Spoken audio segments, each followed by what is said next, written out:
Good evening, everyone. We'll call the Town of Wakefield Board of Appeals meeting for November 17th, 2021 to order. Roll call of members. Chip Tarbell. Turn your mic on, Chip. Jim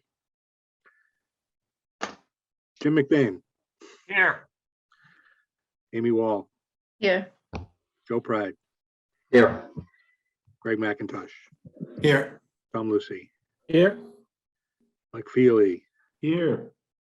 And Chip Tarbell, we see you. Just come off mute and we will move forward. All right, let's proceed with the reading of the legal notice. Amy? Consistent with the governor's orders extending certain provisions of the open meeting law, every effort will be made to allow the public to view and or listen to the meeting in real time. Persons who wish to do so are invited to click on the following link. If you do not have a camera or microphone on your computer, you may use the following dial-in number: 1-301-715-8592, meeting ID 966-6950-0497, passcode 638530. Please only use dial-in or computer and not both, as audio feedback will distort the meeting. This meeting will be audio and video recorded. 1, continued hearings. 2, 22-21, 22-22, 22-23, 22-24, 22-25. Noria Energy Corporation, application for a variance under Article 10, Section 190-66 of the requirements of Article 6 of the Wakefield zoning bylaws pertaining to dimensional requirements related to a proposed gas station in conjunction with the drive-in retail store with fast food.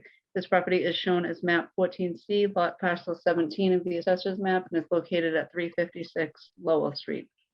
Application for a determination and or finding with respect to a continuation and extension of uses under Article 9, Section 190-50, seeking a finding with respect to Section 190-50B of the Wakefield zoning bylaw related to certain changes, extensions, and alterations to the premises, including a new building with the gas station in conjunction with the drive-through retail store with fast food. This property is shown as map 14C, lot parcel 17 on the assessor's map, and is located at 356 Lowell Street. Application for a special permit under Article 7, Section 190-30C of the Wakefield zoning bylaw to allow, hold on, I lost it. Sorry.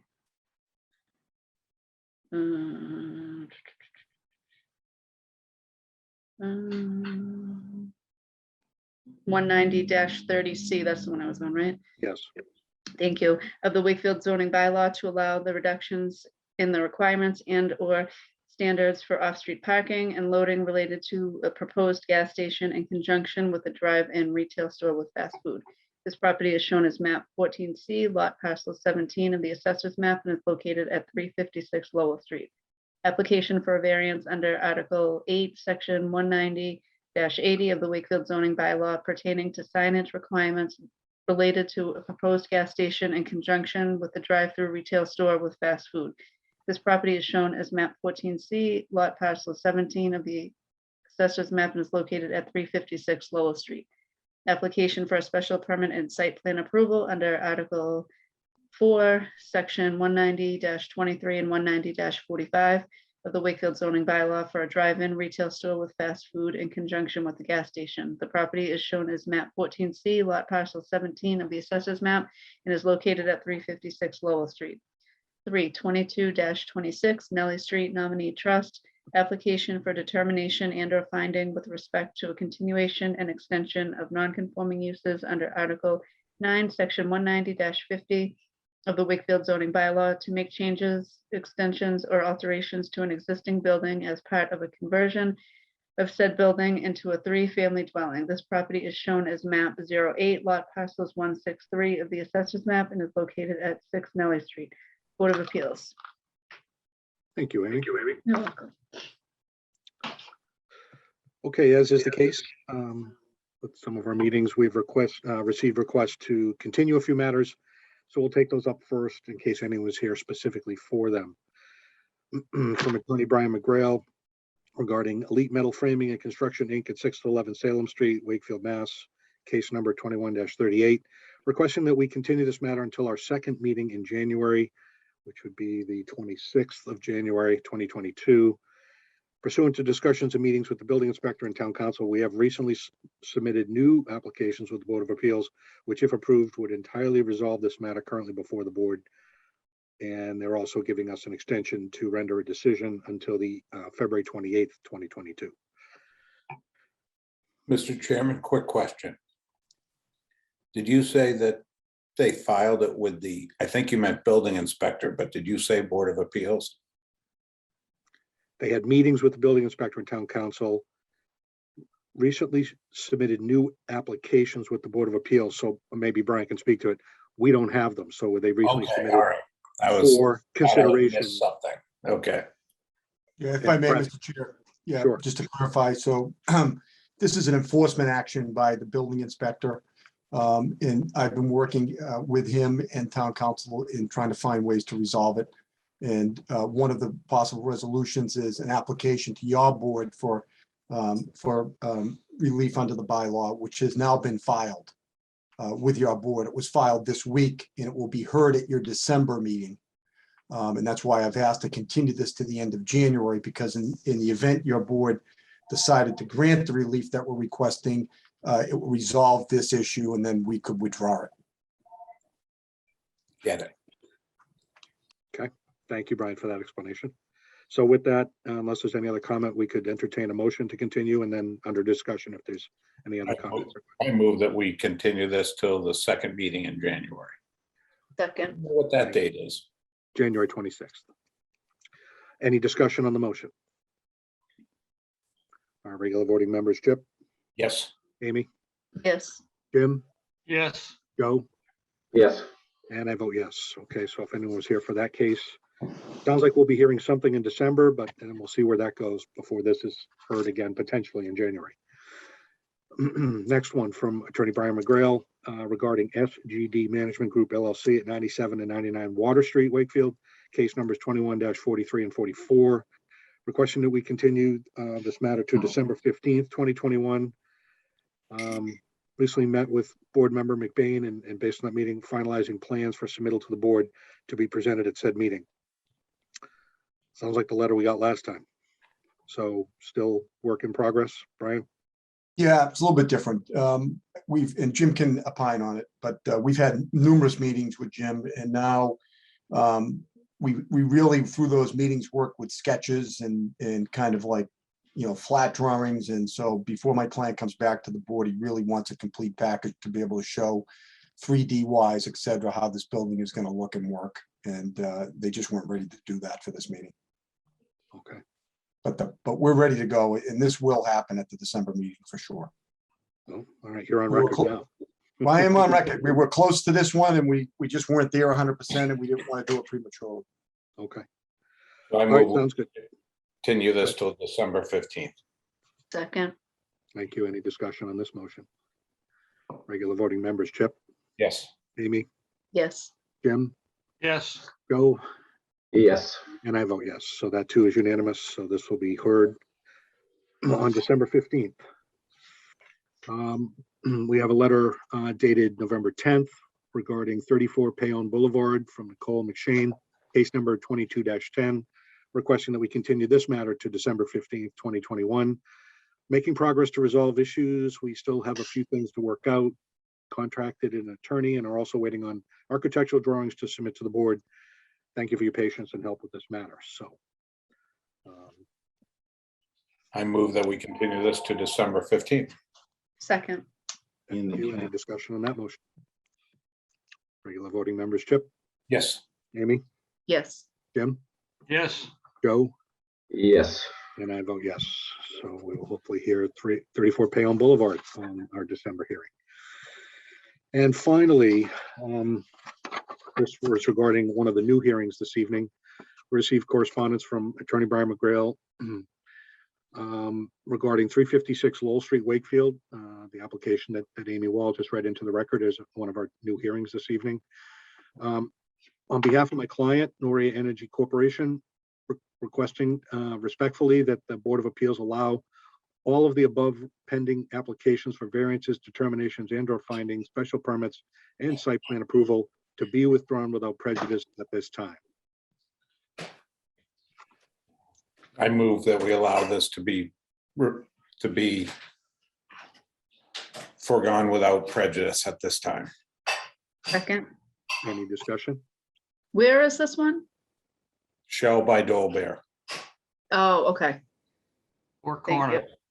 Yeah. And Brian, I think there was a little more in your correspondence to us that the intent is to move forward, but maybe with some updated plans, and rather than open it,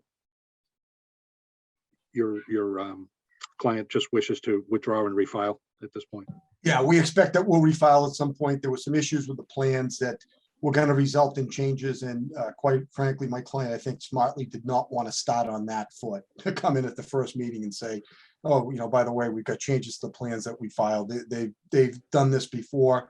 And under my advice, especially going into the holiday season, we said, let's just withdraw it, get our act totally together, and we'll refile. Okay, fair enough. We appreciate that. I suspect there might have been a few people here for that one. So we look forward to hearing about future application. But at this time, again, the motion is to withdraw. It's been seconded. Any other discussion on the motion? All right, regular voting members, Chip, Yes. Amy, Yes. Tim, Yes. Joe, Yes. and I vote yes, so that is unanimous. So Brian, you just need us to sign this and clock it in? Correct. I worked that out with Gail today. So Okay. just We'll take care of that. thank you. And okay, so if anyone's here for that one, again, as you heard, future time when it's refiled, and that refile, again, for everyone's understanding, again, because they may be new to the process, they will get re-noticed, right? So butters, if they got notice about this one, they'll get a notice about a new application. So just so you understand. Okay. All right, thank you. So with that takes a few items off our agenda.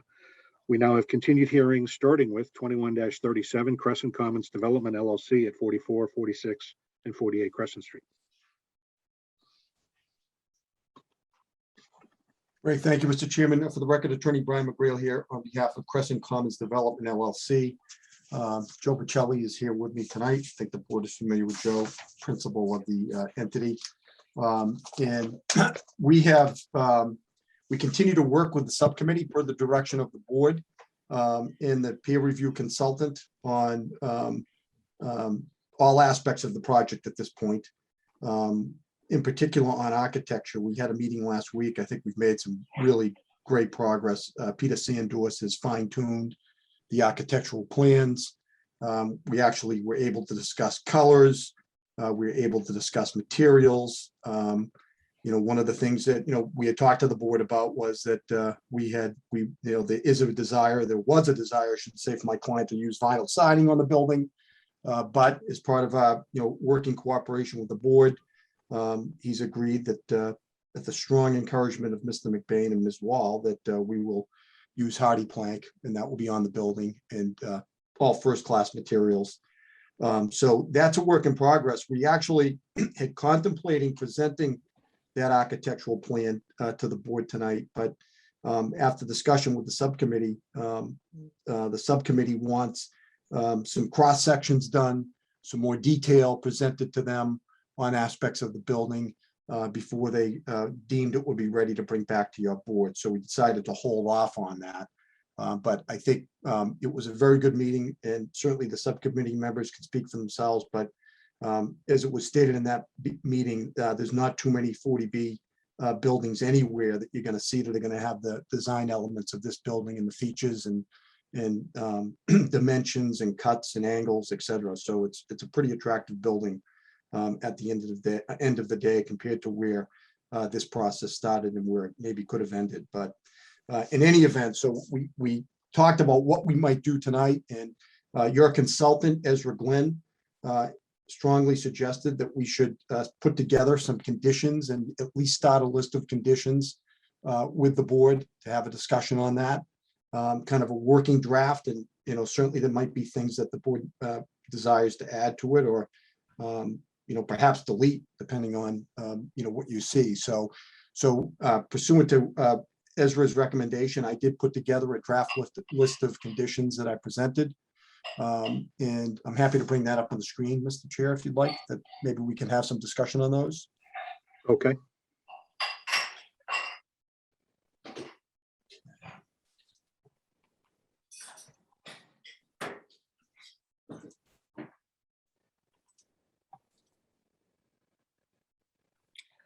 Brian? Yep. Brian, just before we start, do the conditions on a 40B, do the wordings change because it's a 40B? Some of them might, I mean, I kind of included a lot, but, I mean, not, some of the stuff that we're talking about operationally, there's going to be an operation and maintenance plan that we talked to the traffic, to the subcommittee about.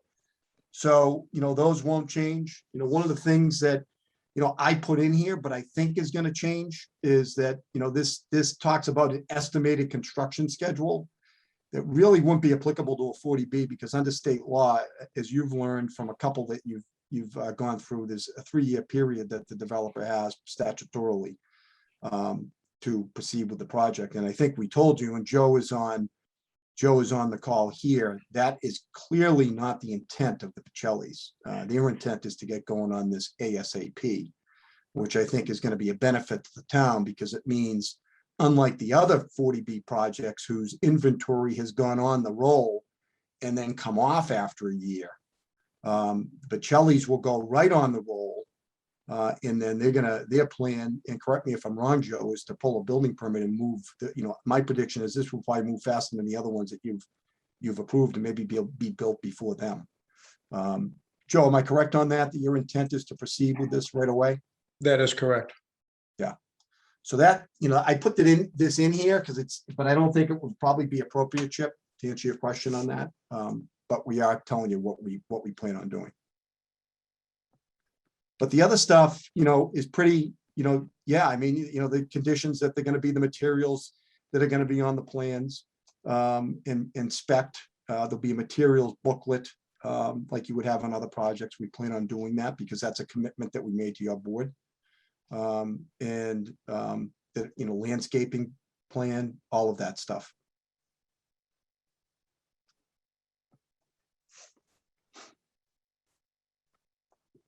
And board members, I also shared with Brian, I had decisions of previous 40Bs. The last 2 we did on Tarrant and Greenwood Station. Shared all those with Brian. I think he had also seen them. So they were pretty extensive, the conditions from affordability to construction to other aspects. There were several pages of them. Pre-construction information, even though they may, as Brian said, they have 3 years to exercise that comprehensive permit. But there were some things around various aspects, pre-construction to then, some of the operational stuff as well. So I would entertain that, that be a template for this. There's, again, quite an extensive list. Some may or may not apply given the unique circumstances of this project, but there's certainly more in the last couple that we did than what has been, Brian's presenting now. So it's a good draft. In my opinion, I think I want to compare it to some of the previous ones and see what other ones we might feel are important to ensure to get in here as well. Yeah, Dave, I was looking at some of our past decisions today too, and I think what we did in the past, I didn't get that too deep too, was which waivers we're actually granting instead of just a blanket waiver from everything, so we understand. I think pretty sure that's what we did, especially with Tarrant Lane and with Greenwood too in the decision. So instead of just approve the 40B and here's the plans, I think we actually listed the waivers. We did, which I think is pretty important in this case. Yep. And that, The other Greg, thing, your Go ahead. point, that was the question I was asking. Yeah. So this is conditions, but actually that would That's be different than conditions. waivers? Yeah. Waivers are, yes. Okay. To answer your question. That's what why are the requirements that are being waived as part of this? Okay. Yep. And I agree with And that. And your consultant encouraged that he's requested that too, Greg. So- Okay. And Brian, I just had one question really about the construction schedule. You mentioned, yeah, we have 3 years to exercise I guess the waivers, I guess is how you'd say it in this point, exercise the waiver, exercise the permit, special permit. Really with the variance and stuff too, you have 1 year, and I know in other projects that are special permits and variances, we've asked for a construction schedule also. Is there any reason why you wouldn't want to provide one? It seems like an easy thing if the Yeah. plan is, yeah, I mean, obviously it can be changed and just come back here and say, hey, I don't think if someone's moving forward, I don't think we've ever said, no, you're, I don't know, in default now. No, I don't see an issue with that, Greg. I think what we could do is put a construction schedule together from start to finish without specific dates, but timeframes. Yeah, okay, that'd be good. Yeah. Just as I understand that we were saying we're gonna move forward, but I think other projects have said they were gonna move forward also, Well, both 40B and non-40B. Look No, at number eight in the order of conditions. Yeah, and that's what, but I had said at the beginning that we might want to take that out. I think what Greg is saying, he'd like to see that in to some extent, and I understand that. So, I can't see it. oh, you can't see it? I don't know, my black bar, there we keep going. Yeah, there we go. Yep. Oh, yeah. Yep. But I had said at the beginning, I kind of wanted to take that out and, but now, from what Greg is asking, I think it can stay in there. We'll just put it on a time frame schedule versus specific dates. That, from commencement of construction, within that, this is what it's gonna be. I think the other thing we need to discuss basically, and we have in other projects, but it's particularly sensitive here, is the whole construction process as far as loading, unloading zone, protection, but even more than that is like Brightview, off-site parking for people that are working here. We can't have them flooding the neighborhood. We've already heard it from the neighborhood, basically, so we have to deal with this. And it's a very important topic and has come up because the fact of this building existing and the amount of people are here. We've provided the parking for the people who will be here eventually, but we need to discuss where the people that are going to work in the construction are going to be parked and how they're going to get here. Well, the good news, Jim, is that right behind the omelet factory is a town lot that's very open most of the time. Well, Very easy walking distance to here. that's for sure. I'd like to see Does need something to be discussed.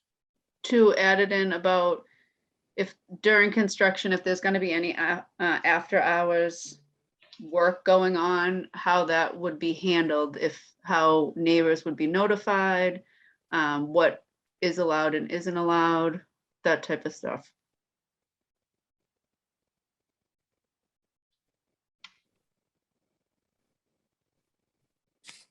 Yeah, I know where you're coming from on that, Eddie. I mean, I agree with you. I mean, everything's about communication. So, Right. and I think what you're alluding to, sometimes projects will have utility work that has to be done in the street. And Right. the DPW will give a permit to do it like on a Saturday or a Sunday because of traffic concerns. Or overnight. Yeah, and I think Amy's right, that sometimes it's a problem because people don't know that that's gonna happen, right? And it's all about communication. So to give advance notice, like, hey, just a heads up, there's gonna be work going on a Saturday here. Some type of notice. It actually, I think, benefits the contractors too, because then people know what's going on versus hearing a jackhammer on a Saturday at noon going, what's happening here, right? Mm. So. Yeah. Yep.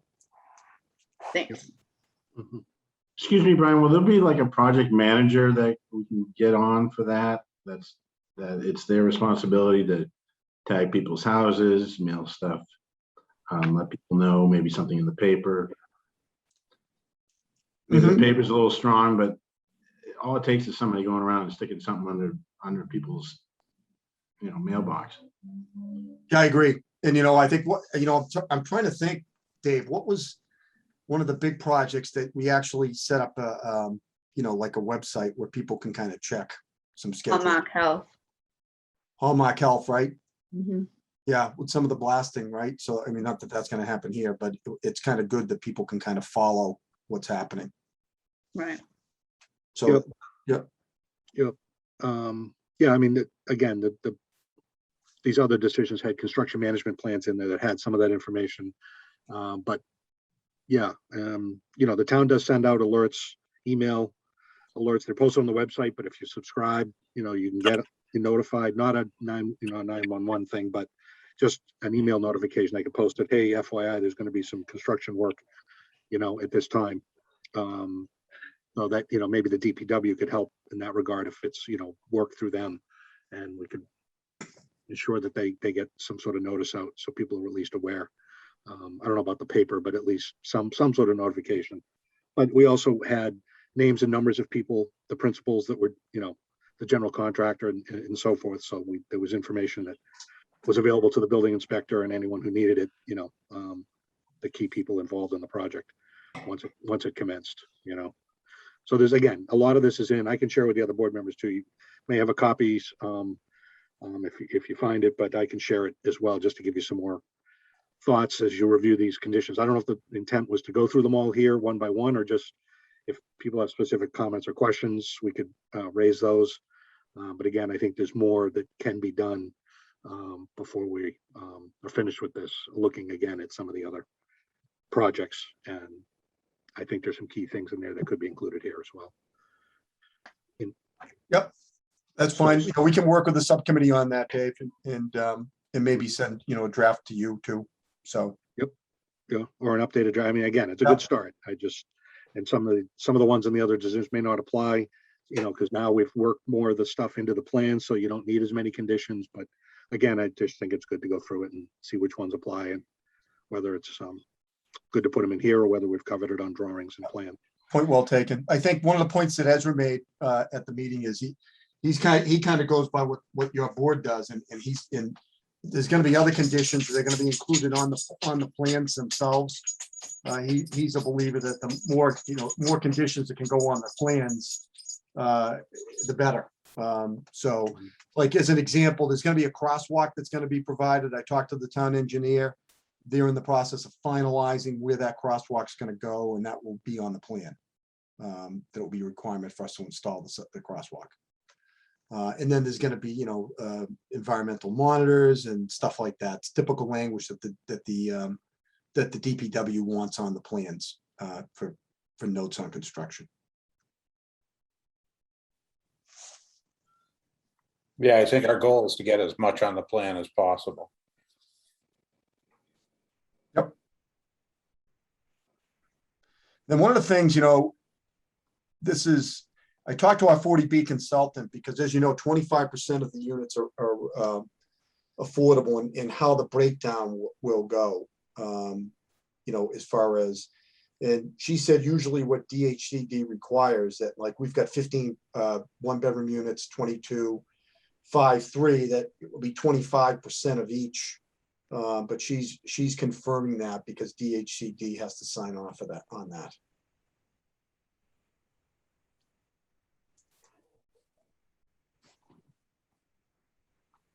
Okay. And then I made a note, we have the delivery hours on this. I kind of left that blank for the board, just to remind the board, you've dealt with that before. I don't know what you thought might be appropriate for this project or not.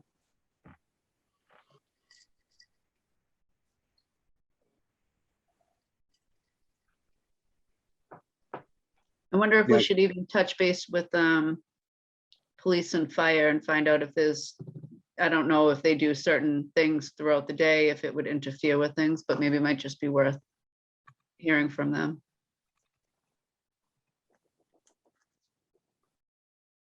I can send a note, Mr. Okay. Chief, to both heads and copy you, Dave. See, this is, we're down, my comments on like number 20, 21, 22, these are all things that should just be on the plan, right? The parking garage is going to be equipped with a camera surveillance system. That should be on the electrical plan. The access to the doors on the plan. That doesn't need, it's not a condition necessary, it's part of the project. But I think, Chip, for purposes of the final set of drawings to us that we sign off on. We're not going to have electrical drawings, so it's going to have to be in a series of notes somewhere, maybe in the architectural plans. I think it should also probably, Chip, don't you think, in the O&M plan? Well, definitely be in the O and M plan. But it's just a matter of, you know, that they have to stay working. That would be the O and M plan, that such and such is gonna be provided and will be worked, or how it's gonna be monitored and all of that.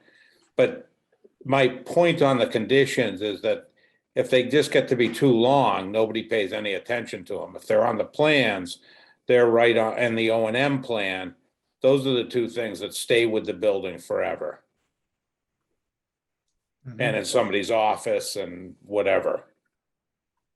I mean, we've been trying to get away from building specific stuff on the plans.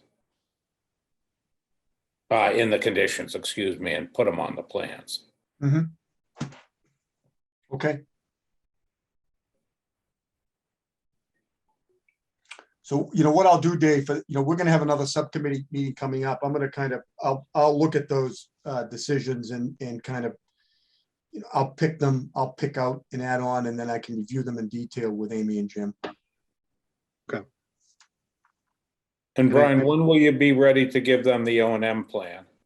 Well, we're gonna be doing that at the next subcommittee meeting.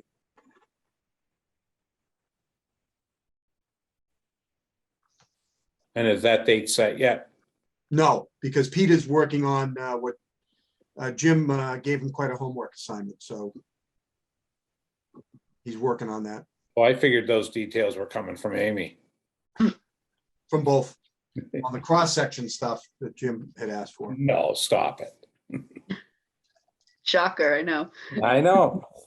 It's nice that you let them have a little role every now and then, Amy. Yeah. I want him to feel included. Nice.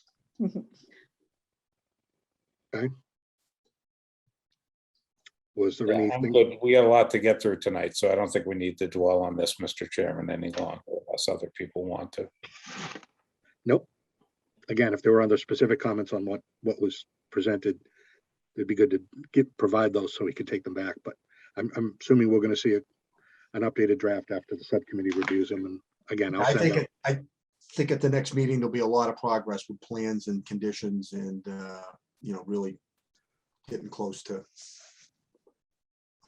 where I think everybody wants to be.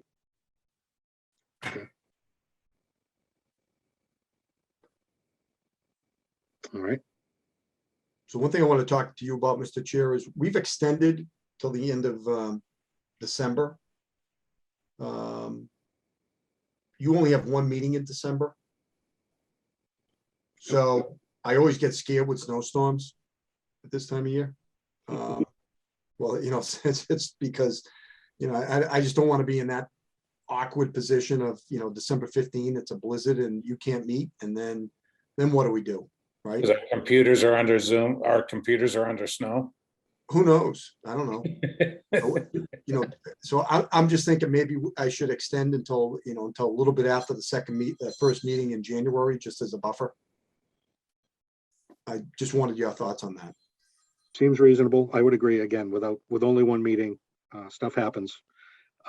Servers go down, Zoom's not available, things can happen. Yeah, I just don't like that because then everybody's in a real awkward position. You know, the board's in a tough position, we're in a tough position, and Yep.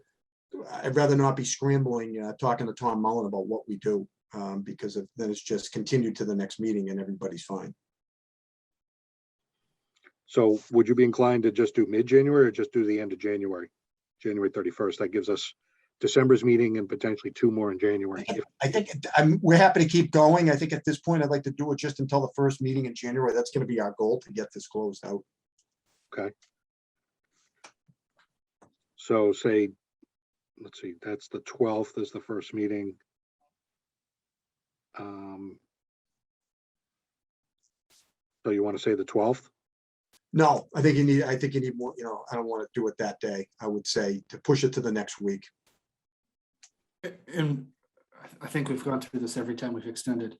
This is to close the public hearing extended? or Correct, To correct. render the, yeah, okay, just Yeah. double checking. Yeah, I know, it's always confusing. Yeah, Yeah, this is the close, in our goal, what we'd like to do is when you close the meeting is have everything ready that you would vote. So, you Okay. won't need 40 days, but technically you have it, Greg. yeah, we'll need some time, obviously, to render the written decision too, so. Yeah. Yeah, okay. Thanks, Brian. All right, so do you want to say the 17th, 19th, a week after the meeting? Yeah, I would, Dave. Yeah, just to give everybody a little buffer. Yep. So why don't we say that is the 19th, the Friday, not the Friday after the meeting, but the second Friday? That'd be the 21st. Yeah, I would do the 21st.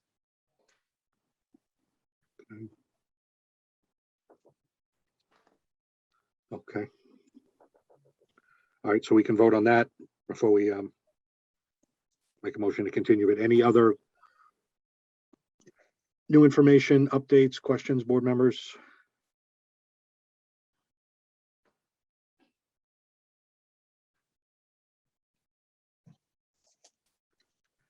Okay, so unfortunately, Amy, my system is already misbehaving. What do you want me to do? Well, I can open up to the public. It's just I won't see the hands. Okay, I can look. Unless I try joining from my phone. I just don't know what that's going to do. 1 second. It's weird. I had to do that before and it'll show you twice, but you can't. It'll say you're the host, but on your phone, you can't do anything. Is that what's going to happen? Yeah. That's what happened to me before. All right, I'm going to try. If not, Okay. I can tell you who, if anyone raises their hands. I'm back on my phone. Can you hear me? Yep. Awesome. You can see your Um, forehead, but that's it. Well, that's probably just because of the way I'm holding my phone. But okay. Okay. Participants. Says I'm still the host, so okay. So I'll open up the public testimony. If anyone has a comment or question, again, on the information that we've heard tonight, before we proceed, please raise your hand and I'll entertain that now.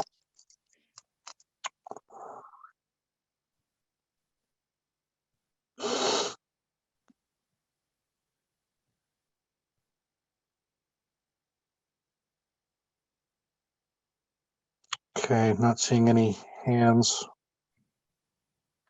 go up. I'm just looking for any video updates, but all right, so we'll close with the public testimony for the evening. So we need two motions, one to extend and then one to continue. And the extension is to January 21st, the public hearing. I move that we extend this to the January 21st public hearing. Second. Any discussion on the motion to extend the public hearing? Okay, regular voting members. Wait, sorry, okay, is that the right date? Isn't January 21st is a week after the meeting? So we're Yes. extending it to January 21st, but not to a certain meeting. No, Yeah, okay, Any other discussion on the motion? sorry. Chip, yes, Amy, Yes. Jim, Yes, Joe, Yes. and I vote yes. Okay, so the public hearing has been extended to January 21st, 2022. Now a motion to continue to December 15th. I move that we continue this meeting till December 15th. Second. Thank you. Any discussion on that motion? All right. Regular voting members, Chip, Yes, Amy, Yes. Jim, yes, Joe, Yes. and I vote yes. Okay, so this meeting will be next heard on December 15th, with at least hopefully one or more subcommittee meetings between then, now and then, and we'll get some updates at that time. So thank you for the updates tonight, Brian, and we'll see you then. Thank you. Mhm.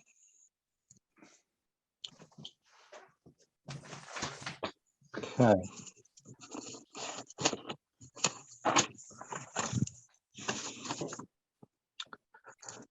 Our next continued hearing, 21-50, 51, and 52. CCF Quantipower Property Company LLC at 200 to 400 Quantipower Parkway.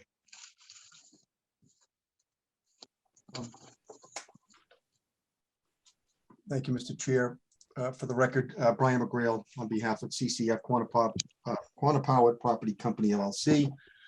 With me tonight is Matt D'Amico, who's been here every night, and also our traffic consultant is Scott Thornton, who is here from Vanessa Associates.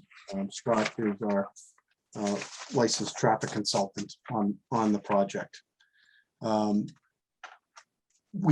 guess just kind of by way of background, we submitted some information to the board on Friday that really is an update on the project. We talked, I think, a little bit about it before, that the project at the encouragement of the board has changed. And it's changed from the perspective that we now have a reduction of residential units down from 485 to 440. And we also have significantly increased the size of the cafe, has now become a full-blown restaurant, about triple the size of what it was. So we submitted plans to your board detailing that, changes in the site plan because of that, some changes in the architectural plans. Those are items that we really don't plan on going through tonight. We wanted to get them to you as early as possible. Our desire would be to be prepared to present those in detail to you at your December meeting. We will have our architectural team there, landscaping folks, because I think with these changes, the way this project is now coming together, landscaping wise, architecturally, is becoming very impressive for the area. So we'll be prepared to present that to you. I think the goal tonight was to talk about traffic, as far as the traffic impacts of the project. So that is what we do want to accomplish tonight. I will say that through the process, while we've been going through your process, we've appeared before the Traffic Advisory Committee more than once. We have responded to the town engineer, Bill Renault's request as far as streetway infrastructure improvements or contributions that he would want from this project, in conjunction with Matt Keeley, who was the peer review consultant for the town that worked for VHB. We've provided Matt information that he's required of us as we've gone along, and we've cooperatively worked with them through the project. I do want to state that we were at our final meeting with the Traffic Advisory Committee on November 5th. And I think that that went well. You'll hear tonight from Scott on that. And I believe you did get a memo today from the Traffic Advisory Committee from VHB, Matt Keeley, in that regard. The Traffic Advisory Committee's review was based on the changed program, the new program with the unit count and bigger restaurant that I just explained to you. So it was not based on the old review. They were updated on that change before they had their discussion and came up with their conclusions at their meeting on November 5th. I do think it's important to note, and Scott will get into this in his presentation, to just remind the board that this site was before the Traffic Advisory Committee and before your board back in 2019, when a research and development project and use was reviewed by the TAC and your board and was ultimately approved by your board. And interestingly, that was a pretty straightforward process, and it resulted in a pretty simple memo with really, for lack of a better way of saying it, very little controversy. This was, I'm just going to bring it up. This was the memo back in 2019, which you can see, and I'll read it into the record. It goes back, it relates to this project. It says VHB has reviewed the September 20, 2019 memorandum prepared by Vanessa. So Scott's firm was involved in that, for the proposed redevelopment of 200 Quantipower Parkway in Wakefield, Mass. The existing 224,000 square foot building previously housed for office space and data center as recently as 2018. It's currently proposed the project involves modifying the existing 224,000 square foot building to provide 82,250 square feet of general office space and 141,817 square feet of research and development space. As part of the September 2019 memorandum, VAI, that's Vanessa Scott, provided trip generation calculations for the proposed redevelopment based on ITE publication Trip Generation Manual 10th edition. VHB has reviewed the calculations and finds them appropriate for the proposed project.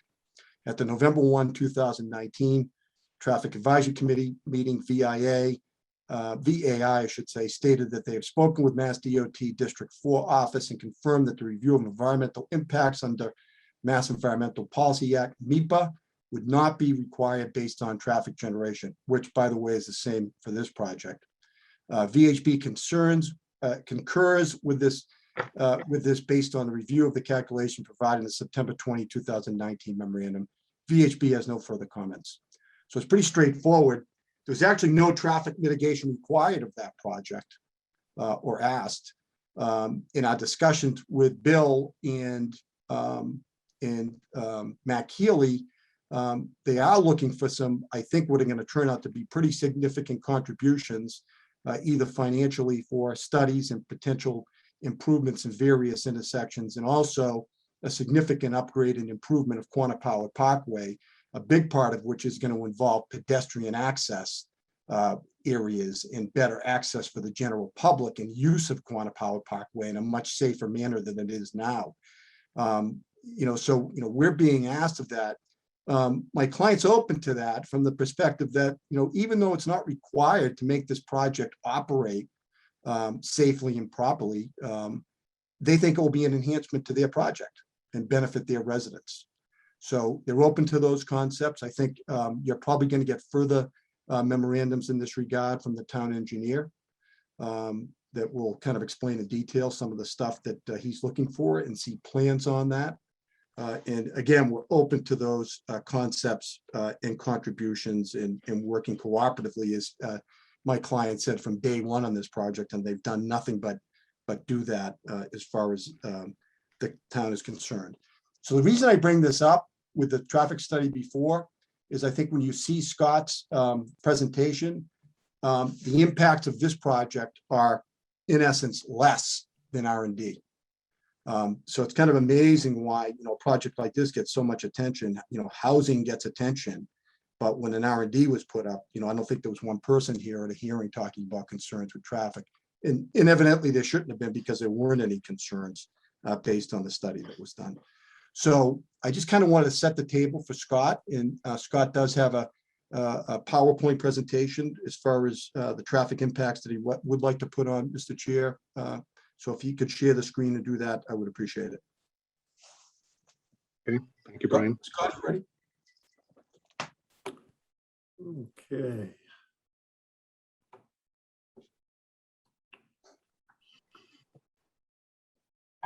Second.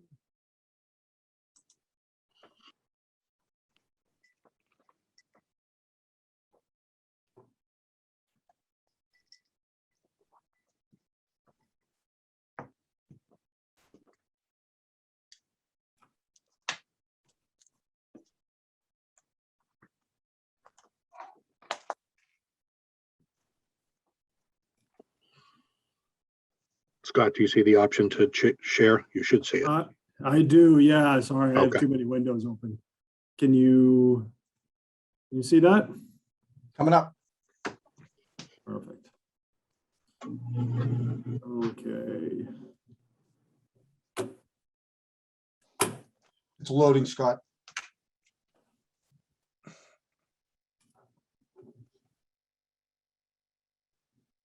Is it loaded?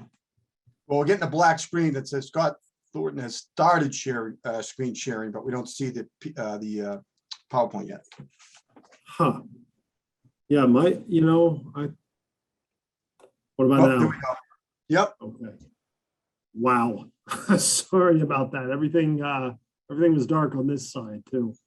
Can you blow up your So, screen, Scott? Because we're kind of seeing a narrow version of it. Maybe you can expand your screen. Yeah. Up top. Is that Yeah, that's better? Yep. Okay, okay. I apologize. That's okay. So thanks, Can you just Brian. introduce yourself for the record, I guess, and your Yeah, firm? sure. Great, Let's start thank there. So Scott Thornton with Vanessa Associates, traffic consultants for the project. And thanks for that introduction, Brian. And Mr. Chair, members of the board, I just want to, got a few slides to go through to sort of bring you up to date on the traffic analysis process that we've gone through and some of the findings that we found out to date. Thought it'd be helpful to go through a project and traffic study overview. This slide indicates some of the previously approved site configurations. In 1957, the site was constructed with 224,000 square feet of office space.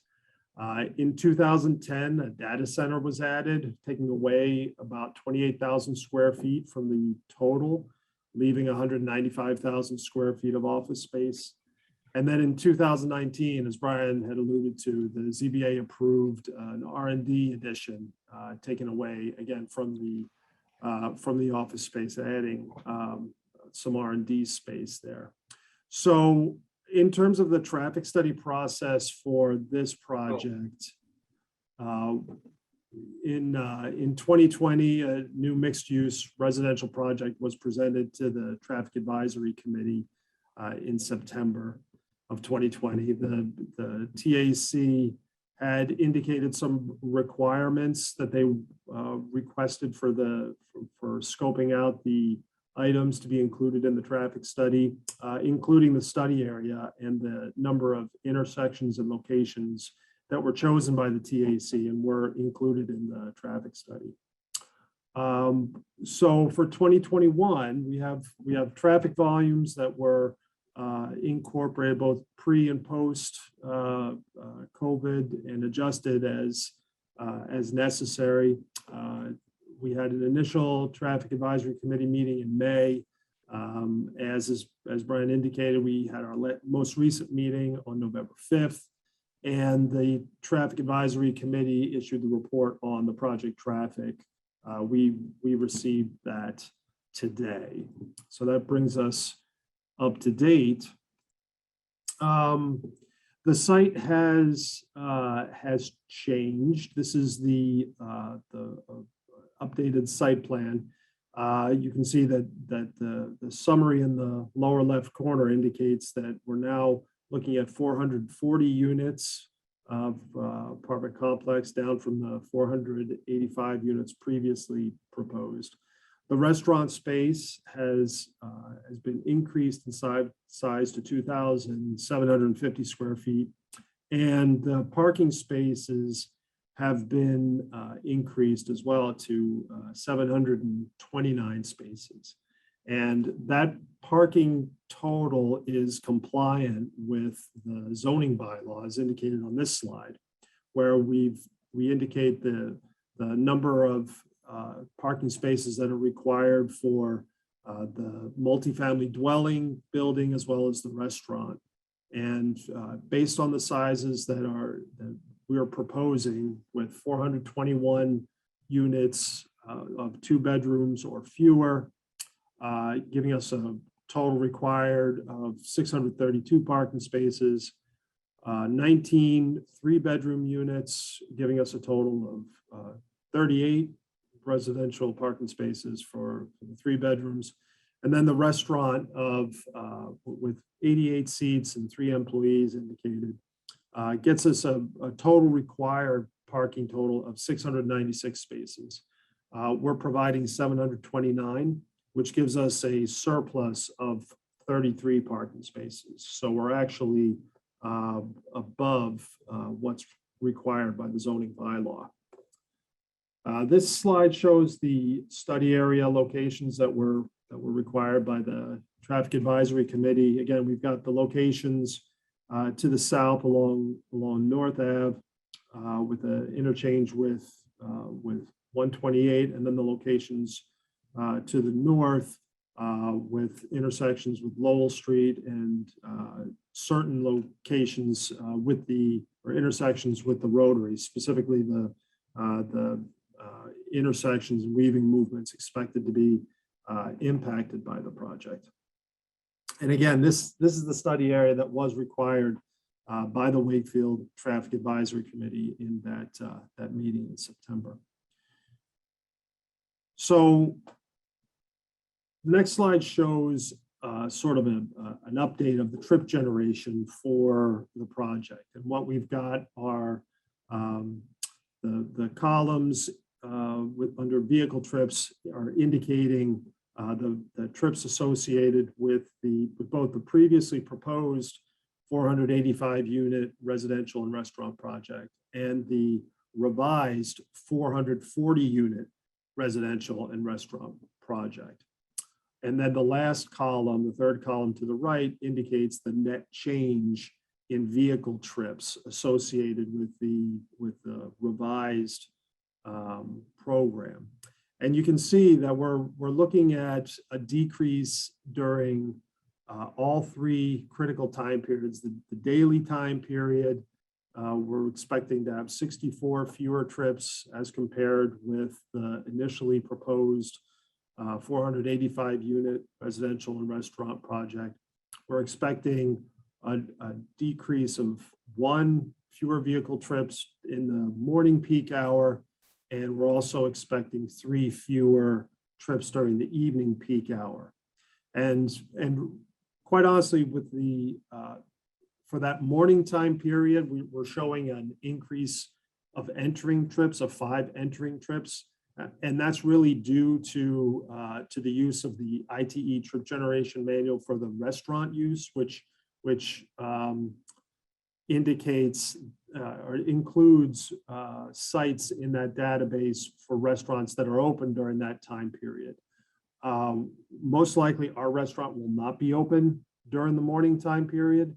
In that case, if we were to neglect those trips, we would show a decrease during every time period associated for both entering and exiting movements. But in this case, it's just a function of the ITE data that we're relying on for estimation of vehicle trips. So the next slide shows a trip generation comparison between the various programs. And what we're trying to indicate here is how the proposed 440 unit residential and restaurant project compares on a trip generation perspective with both the 2010 office and data center project and with the 2019 ZBA approved office and R&D project. So the middle column gives the net change between the 2010 office and data center project to the proposed 440 unit residential and restaurant project. And you can see that that we're expecting that we're expecting an increase of 642 daily trips, a decrease of 28 morning peak hour trips, and an increase of 3 evening peak hour trips. When compared with the 2019 ZBA approved office and R&D project, the column all the way to the right, the 5th column, indicates that the daily trip increases come down to 228 trips, but the peak hour decreases have significantly increased, so that now we're looking at 92 fewer morning peak hour trips with the proposed 440 unit residential and restaurant project, and 31 fewer trips during the evening peak hour as compared with the 2019 ZBA approved office and R&D project. And the critical time periods here are really the peak hours. That's what the analysis is based on. That's what most codes are based on. That's what the level of service numbers are geared towards, because those are the numbers that people feel the most. Those are the numbers that people encounter and can appreciate, because that's when they're on the road, when they're traveling to or from work, or to or from school. So these are the trips that are really important, are the peak hour trips. The daily trip increases, whether they're increases or decreases, they're experienced over 24 hours. So for instance, that 228 trip increase over a 24-hour period, that's equivalent to about 10 trips an hour, or even equivalent to 5 vehicles per hour during that 24-hour time period. So that's not something that most people would be able to discern when they're out in any given time period. But again, the critical time periods for this are the morning and the evening time period when we're showing decreases. And just to further illustrate that point, these charts show the relative changes with the weekday morning and the weekday evening peak hours, so that in both of these, the proposed 440 unit residential restaurant project trips are on the left. The 2010 office and data center project trips are in the middle, and then the 2019 ZBA approved office and R&D project trips are on the right. And you can see that we're looking at the 185 trips for the current program, 200 during the morning peak hour, 213 trips for the office and data center, and 277 trips for the office and R&D project. Those are during the morning time period.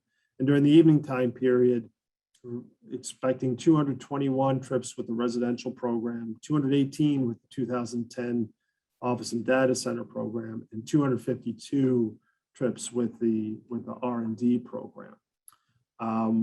When those trips are added to the study area, in some cases, we're looking at a 28 trip decrease during the morning time period. In the evening time period, we're looking at about a 3 trip increase.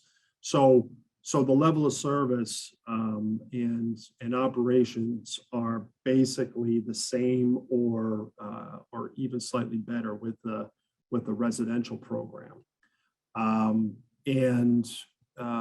Just so I guess to conclude and to start to wrap things up, some key points are that the proposed 440 unit residential restaurant project peak hour traffic volume is comparable to the 2010 office and data center development.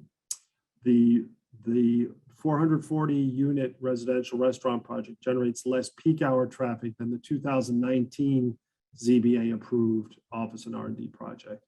And as I just indicated, the traffic operations at those area intersections, again, which were required to be studied by the TAC, are projected to be similar to or better than when the 2010 office data center project was in operation.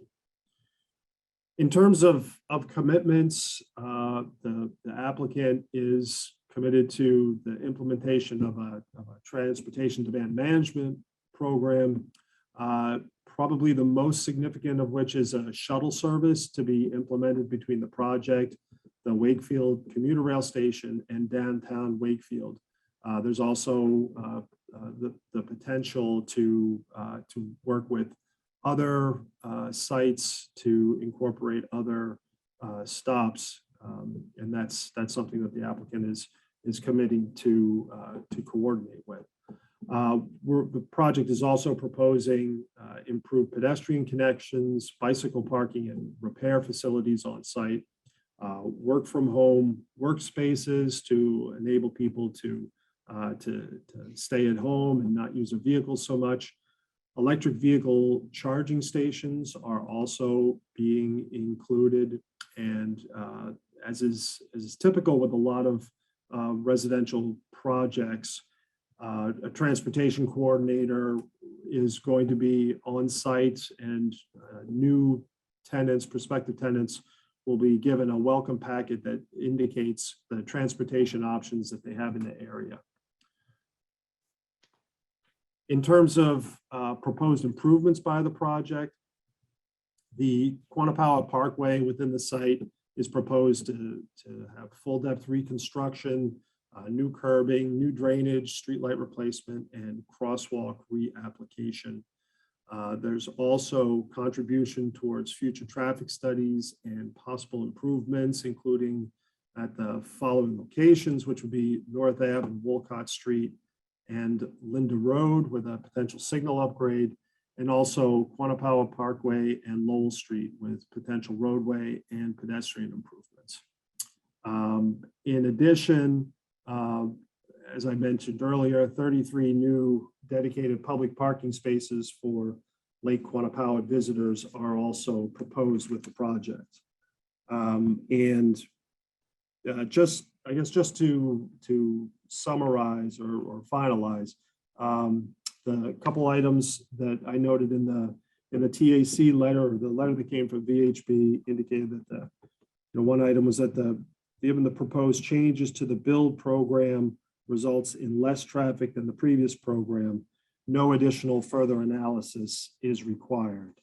And that's from VHB. They also have some notes, regarding the benefit of the shuttle program and the proposed improvements to Quannapowa Parkway and a bicycle and pedestrian connections.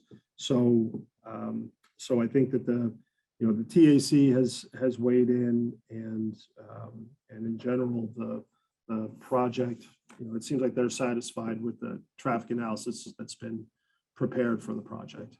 So that's it for my presentation. I'll be happy to answer any questions or turn it back over to Brian.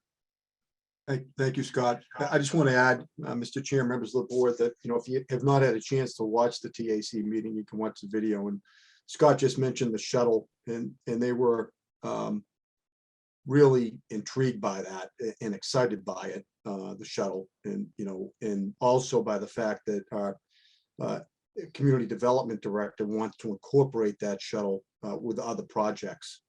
At some point, this could really morph into something that could, will serve other projects and potentially neighborhoods. So it's really a benefit to have a private entity funding the start of something that could become in the future something that could be townwide. So they were very, very excited about that. Okay, thanks, Brian. Thanks, Scott. Sure. Board members? So let me start with a question. This is, a lot of comparison here to the previous approval, and generally traffic in and out of that. They come in, they park, they go to work, then they leave. Okay, but if you're living in a project, generally, basically, you're coming and going several times during those peak hours. You're taking the kids to school, you're going here, you're going there. It's not like all the people that are in this are all of a sudden just vacating and going to work somewhere else.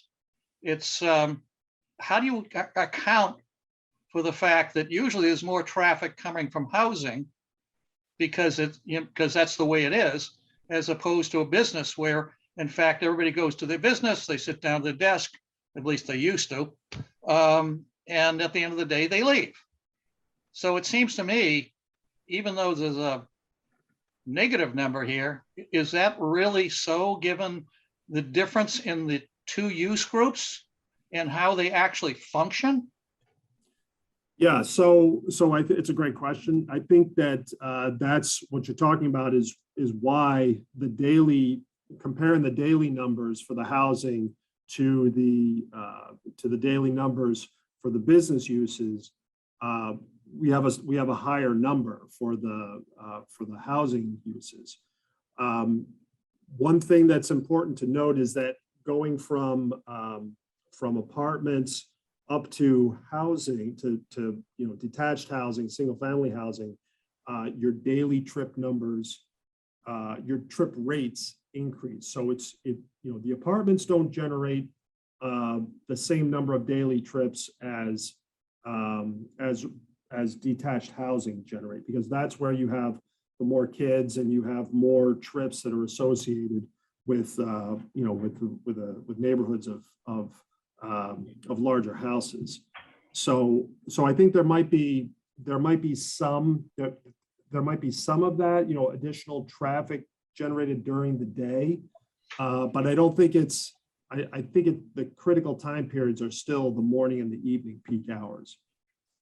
Well, having sat down the end when we were doing Shores and watching the traffic there pre-pandemic, basically, you got a lot of people that are shortcutting up Lowell Street to get around the neck in 128, and it becomes pretty darn busy. And one of the things that concerns me on this end, anyways, on the circular end, is the people that come whipping off the ramp, whipping around basically the circle, and then they merge to come down basically Lowell Street, coming off the ramp, coming around the circle and going down Lowell Street, while somebody else is trying to come out this, go out and then turn left out of this. Now going right, it's not as much of a problem because there's actually a, you might want to call it a ramp, but there's a roadway basically allows for blending. If you come straight out of this and turn left, first off, you're confronted with the traffic that is already shortcutting 128 on the other side. And secondly, you got these people that go crazy going around the circle and coming off the ramp because people coming off the ramp are, they're still slowing down from going 60 miles an hour in 128. Right. And the person basically coming out of that street on that end may get blindsided at times, particularly during snowstorms, but forget that for a moment, is you're basically waiting and there's probably people piling up behind you. And then you've got to go and somehow thread yourself across the street and watch for the people that are coming down the ramp or going around the circle at the same time. It just seems dangerous. And my question is, would it not be better that this entry become an entry only and not an exit? So I think the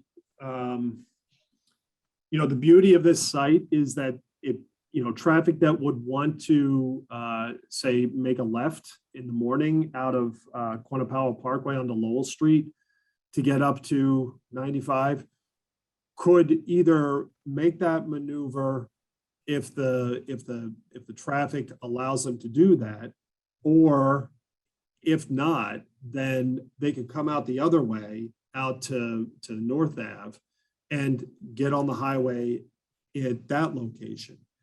If there's, they have those options to do that. And then during off-peak time periods, then when traffic is not coming around the rotary at a high speed, or there's fewer cars that are doing that, it'll be easier to make that left turn out to continue north on Lowell Street. I think that, when you talk about changes to configurations of intersections,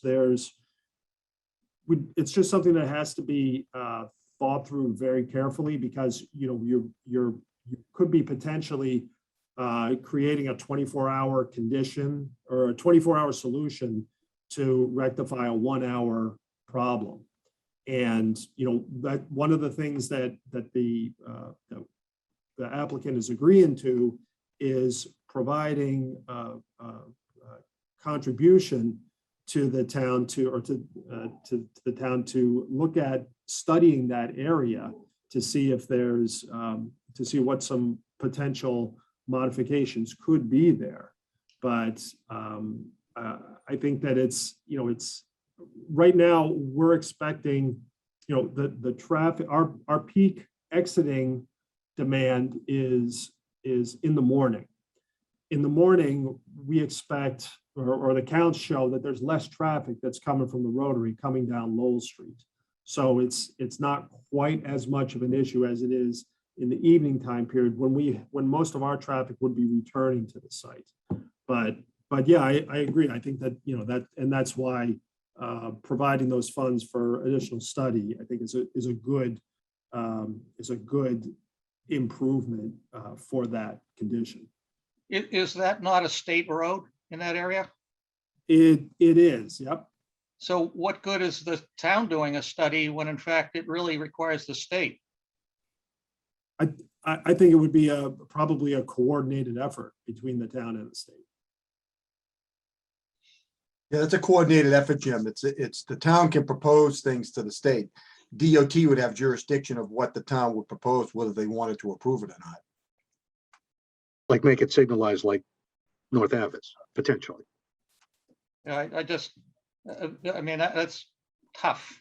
I mean, in that particular area, I have, you're right. I mean, in the morning, it backs up basically going on to 128. In the afternoon, it's coming off the other way. And it's all about those people that are trying to short circuit the bow in 128, basically by going down Lowell Street, one way or the other, depending on the hour of the day. And it's much longer than an hour's impact. Well, I Anyway, think, what Scott had mentioned was, the peer review consultant and town engineer are requesting that we contribute to look at that area, even though our impact on it would be less than what the R&D is. They've said, we would want you to contribute towards studying that area in the future. Not only that, but to contribute a sum to implement something.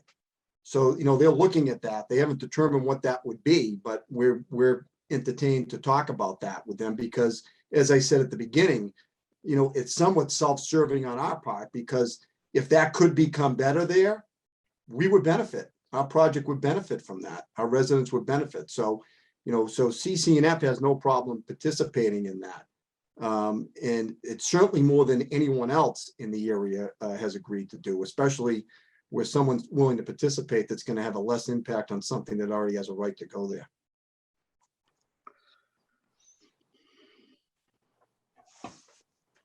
all right. All right, other board members? So Dave, just picking up on that point, sorry, it's Tom. Right. That would have to be decided before we made a decision on it. What that sum was and how would we leave that open?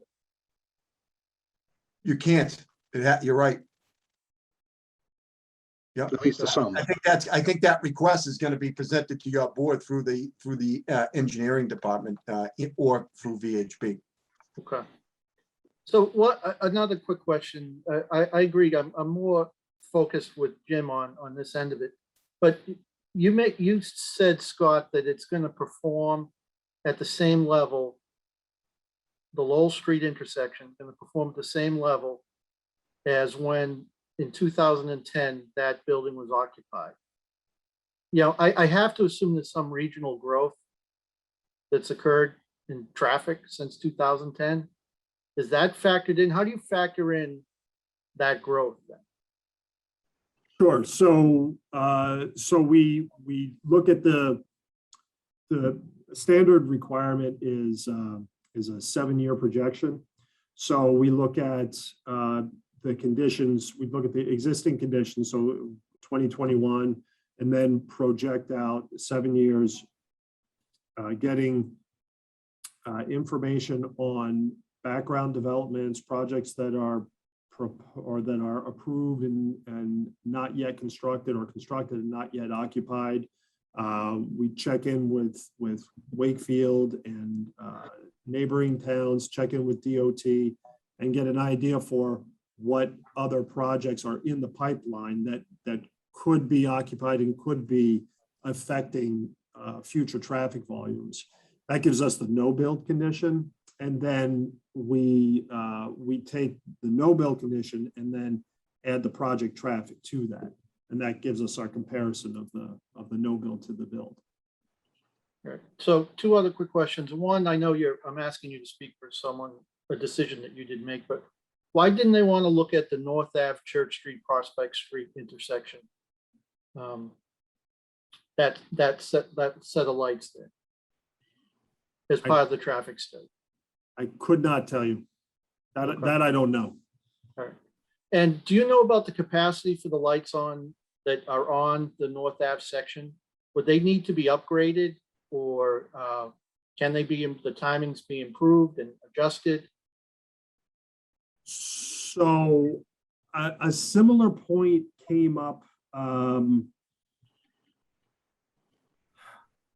Not sure what the impetus for it was, but I did check with Mass DOT District 4, and they indicated they had not received any complaints or any issues of traffic congestion or the signals malfunctioning. So they hadn't planned any modifications or upgrades.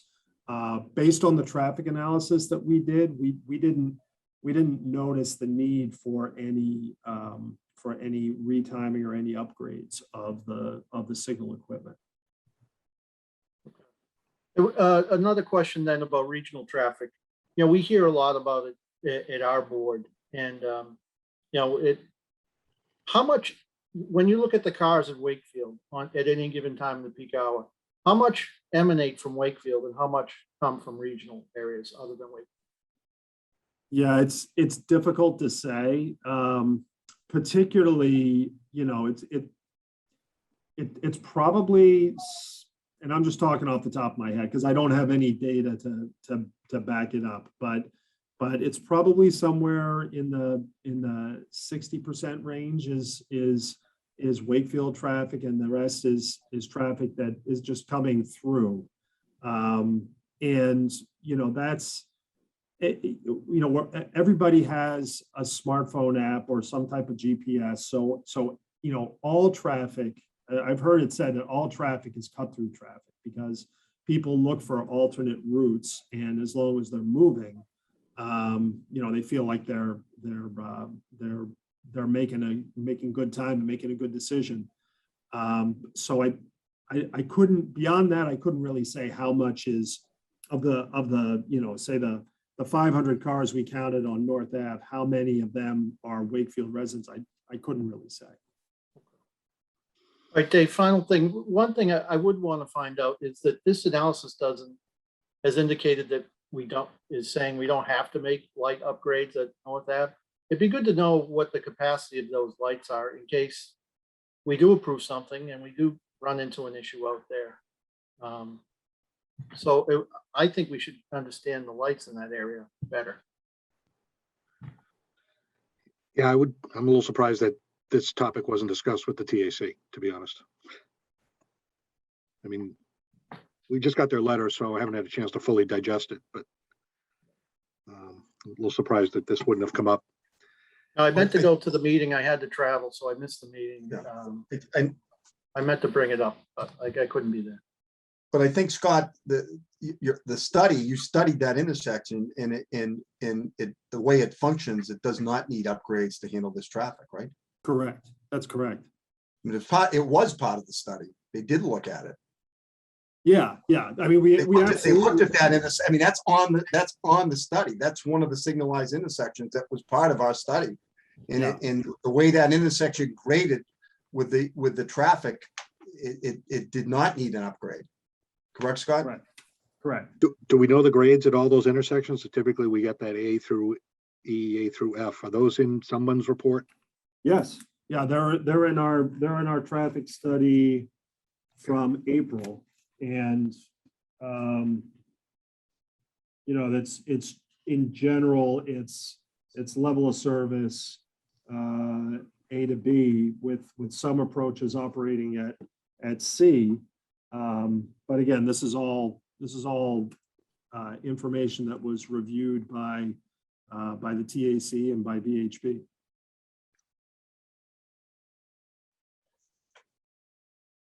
I'm sorry, what was the rationale for not studying the North and Church Street intersection? Because that's kind of the only way to get to town from there. How could we skip that? Yeah, I can't say exactly why that location was not included. I think that probably the expectation based on census data that we've looked at, journey to work data, had about 65 to 70% of the traffic traveling up onto 128 and going to locations north and south, with a smaller component headed down into town. So maybe it was determined that that wasn't a critical location to be included. But we did look at basically the locations north and south providing access to 128. And that seemed to be where the focus was directed. I'm just thinking, just regular car trips. I think we've made the decision. Are these big families going to Walton School, or are they business people getting on 128? It seems to me we got to pick one. And if we do pick one, where are they going to Anton's to get their dry cleaning? Are they going to Shaw's to do their shopping? It just baffles me that they didn't pick that intersection, which is the only way to do any of that stuff. And it's also out my window.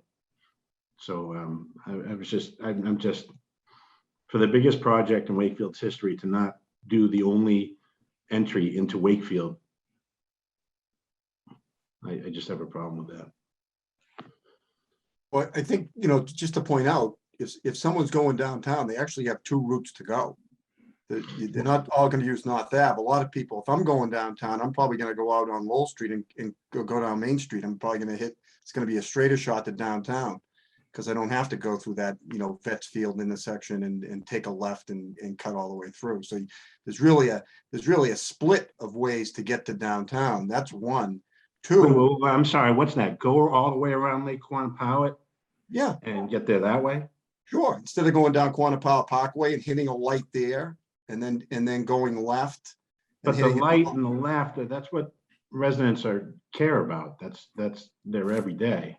Well, I'm just pointing out there's two avenues to get to downtown. Yeah. There's two paths. It's not like it's a one-shot deal.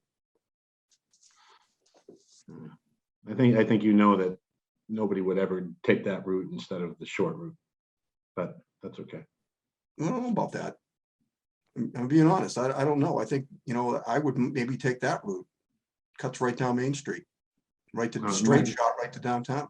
My odds are I probably am not voting on this, but I'd like to have that intersection studied. Just saying.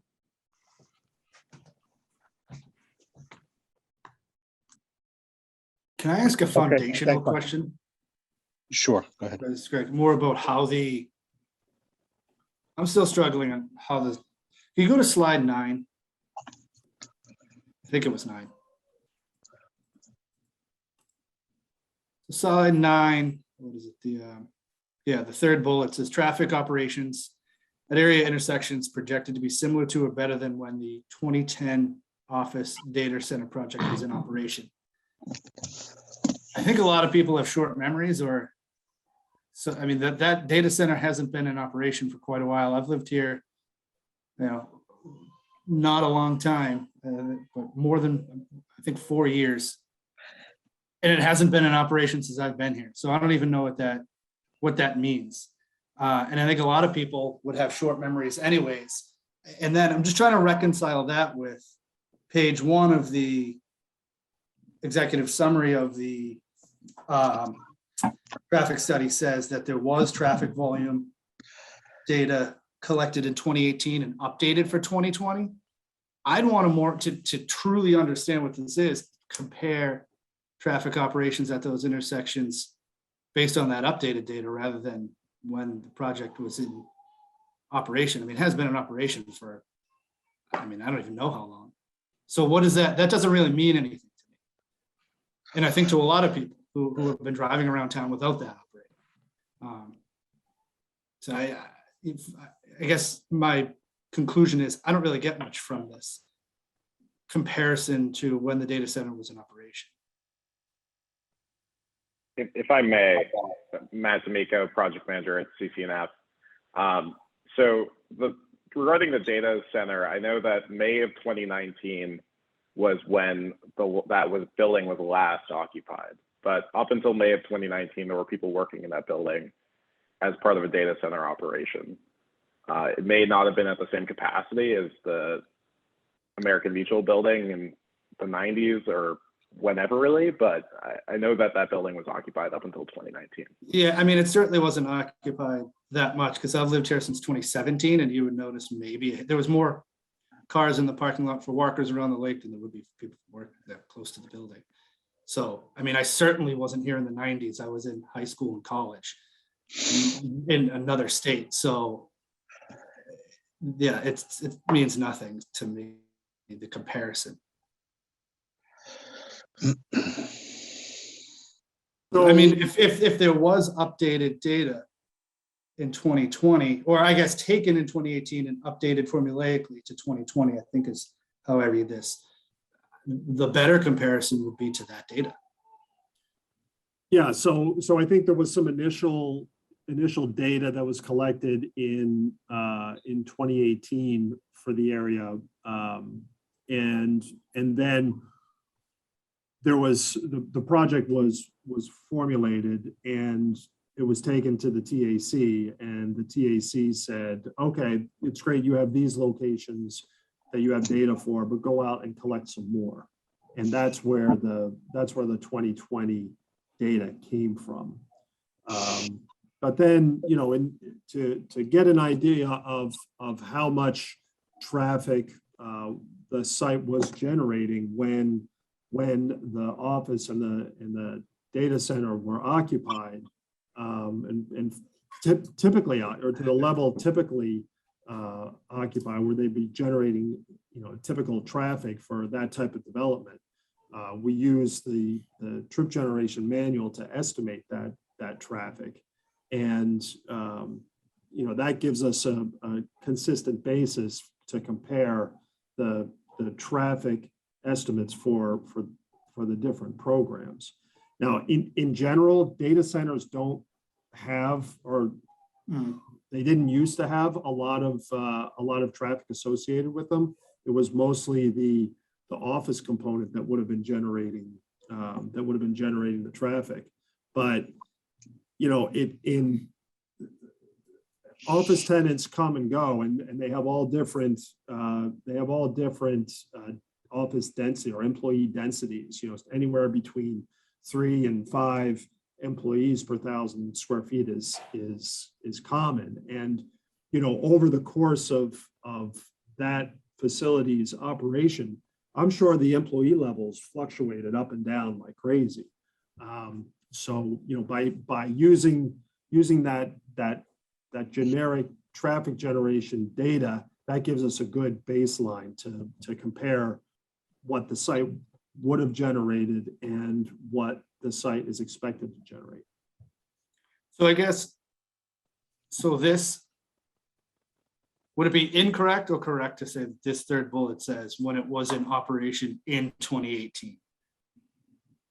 Because it says you have 2018 data. I guess that's what I'm trying to get at. I want a comparison between the 2018 data that your executive summary says you do have to the new conditions. No, it wouldn't be correct, because the 2018 data was adjusted to 2020 levels. So it was factored for growth, and we didn't account, and that's really all that said. I'm not trying to make it more complicated. No, I understand.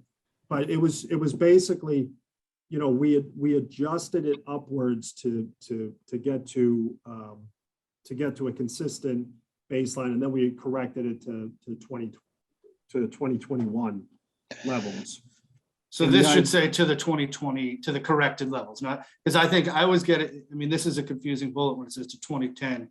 I just assumed that you were taking the 2010 numbers is what that meant. And it no, completely that unclear to me. Yeah, no, sorry. Then right. That is not the intent. The intent, we're just referencing the previous program, not the 2019 program, but the program, the development program prior to that.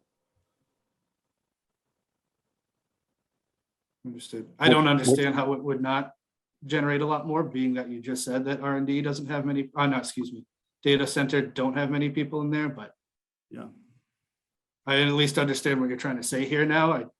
don't understand how you get to the conclusion though, being as you just said verbally that data center doesn't have many people. Yeah, but yeah, so the the data center is a small component for one thing, and in general, they would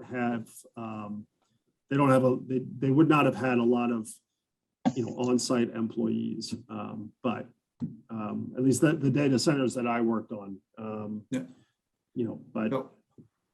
Understood. That's why it's mind-boggling that it wouldn't be, but now we will have 749 potentially. But that's fine. We don't need to, it's not a question anymore. It's just that I don't understand. I think the nuance really is that the data center was almost an ancillary use to the office. So that it was most of the square footage in that building at that time was for an office use. And there was a data center that was a part of that. No, I understand. An But office. that's what I'm saying. It wasn't, yeah, that's fine.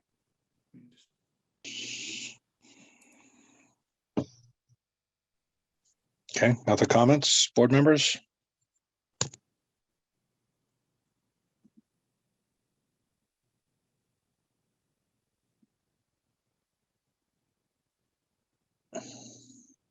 None?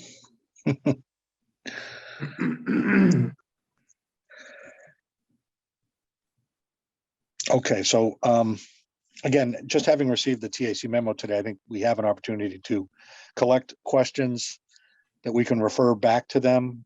We could even have them attend a future meeting if we wanted to discuss this again, or get clarification on some of this, because it sounds like some of this stuff, in addition to the applicant and what Scott is talking to, we may also want some input from our TAC rep and VHB peer review consultants. So so I heard signal capacity, I heard rationale for not studying North and Church intersection. We need to nail down at some point, get a recommendation from either TAC or engineering department on the amount of money that would potentially be a condition for the future study, so that is captured as part of any decision. Was there something else I may have missed?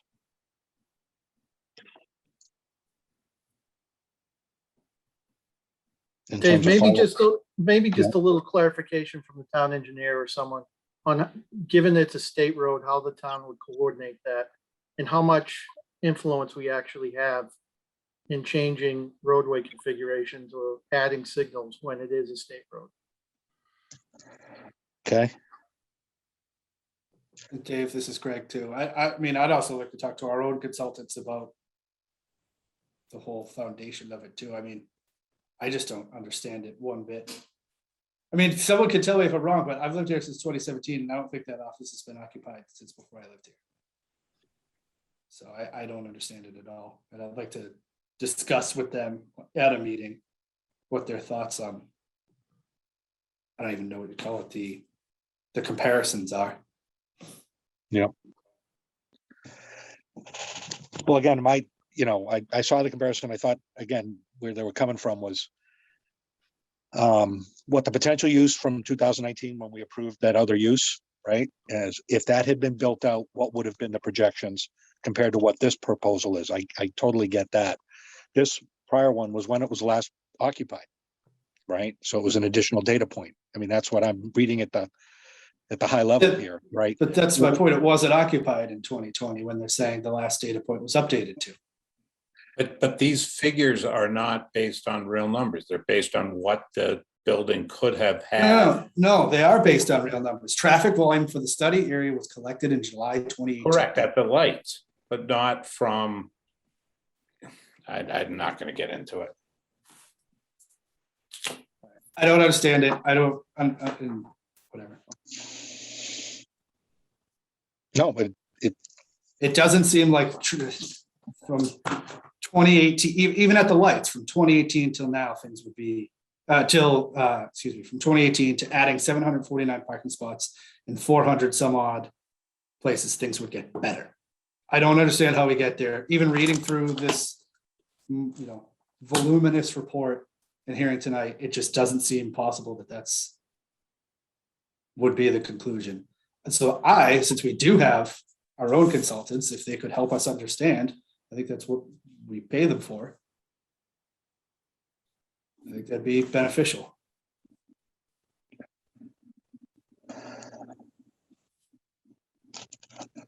Okay.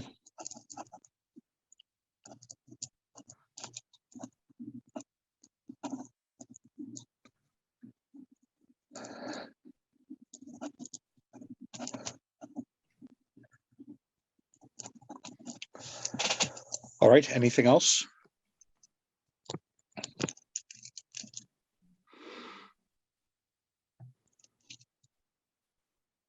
Okay.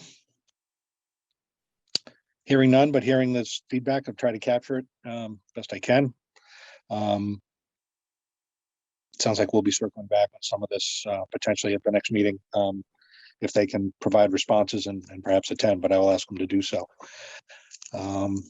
Brian or Scott, anything else before we proceed? I And don't this was the think main so. top, and this was the main topic tonight, right, Brian? Correct. Okay. All right, if there's nothing else, board members, we can open up to public testimony then at this time. If you have a comment or question, please raise your hand in the Zoom call.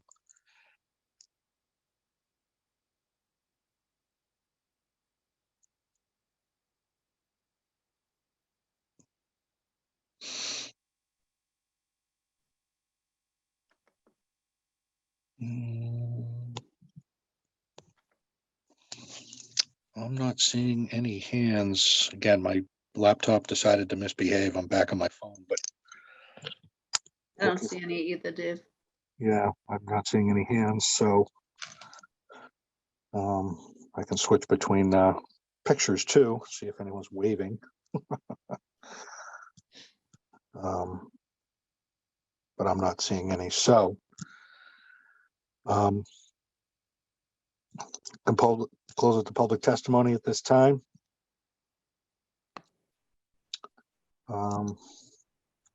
Sorry, going between screens here.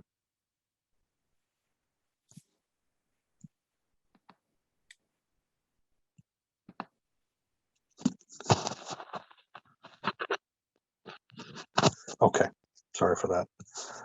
All right.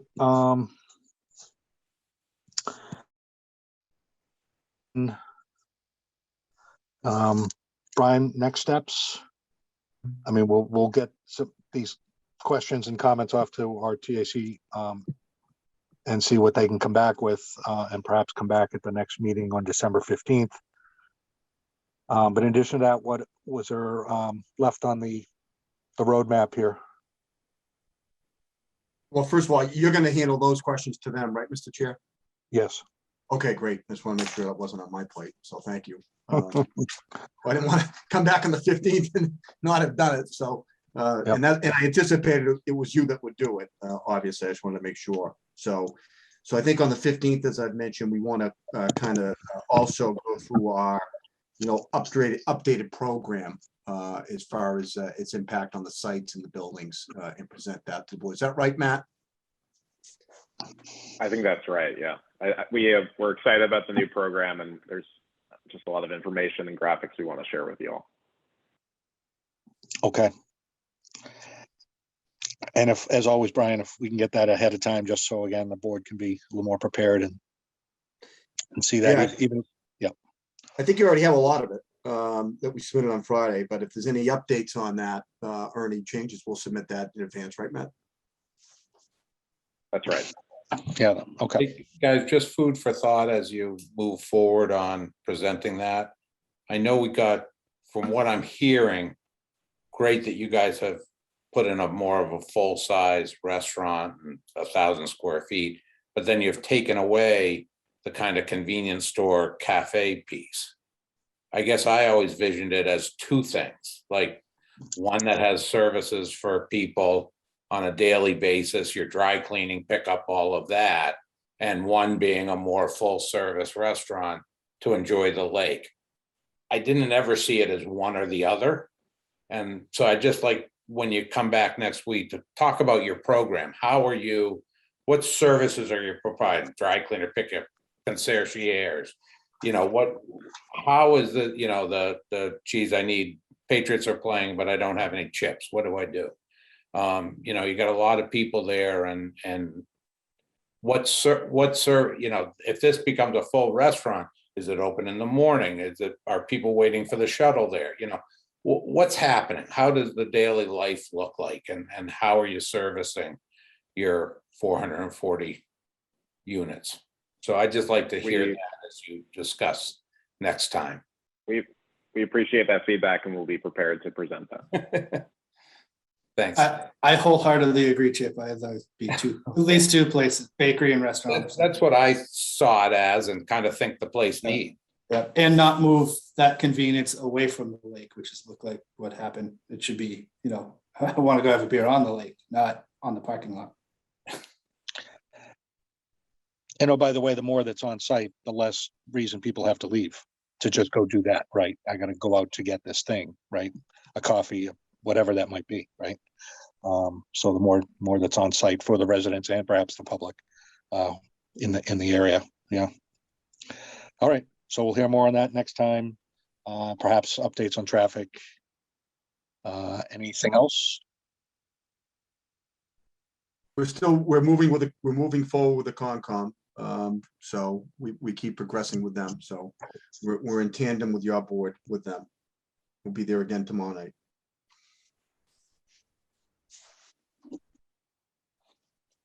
And Brian, just out of curiosity, what are you discussing with them? Or are you just keeping them updated? Because you've done all the drainage and gardens and recharge stuff, right? Yeah, they have their process like you do. I mean, so they have a peer consultant on some of the wetlands issues. Matt, maybe you can, you've been more participatory in that process than me, so maybe you'd be more appropriate to give an update in that regard. Yep. So we filed a notice of intent in regards to a few different jurisdictional issues that they have regarding wetland buffer and floodplain. So through that process, there's just a number of things that they review, such as our stormwater solutions, our landscape, site lighting, and BSC is currently conducting a peer review of what we've presented to them. But we're making progress with them, and that process continues. Okay, sounds good. Thank you for that. Anything else from the board or the applicant for tonight? All right, so motion to continue to the 15th of December, I assume? Is I in move order? to continue this to December 15th. Second, Thank you. Any discussion? All in favor, regular voting members, Chip, Yes. Amy, yes. Jim? He's waving. Okay, sorry, I'm in between screens. Okay. He said yes, and Joe? Yes. And I'm yes, so that's unanimous. Okay, thank you for the updates tonight. And we'll see you in a few weeks. Thank you. Thank you.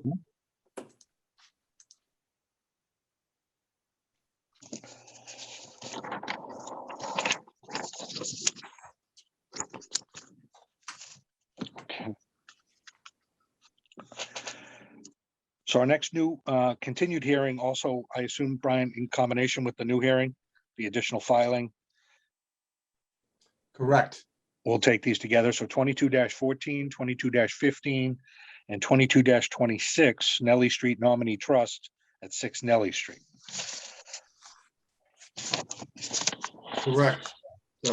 Thank you, Mr. Chair. For the record, Attorney Brian McGrail here on behalf of Nellie Street Nominee Trust.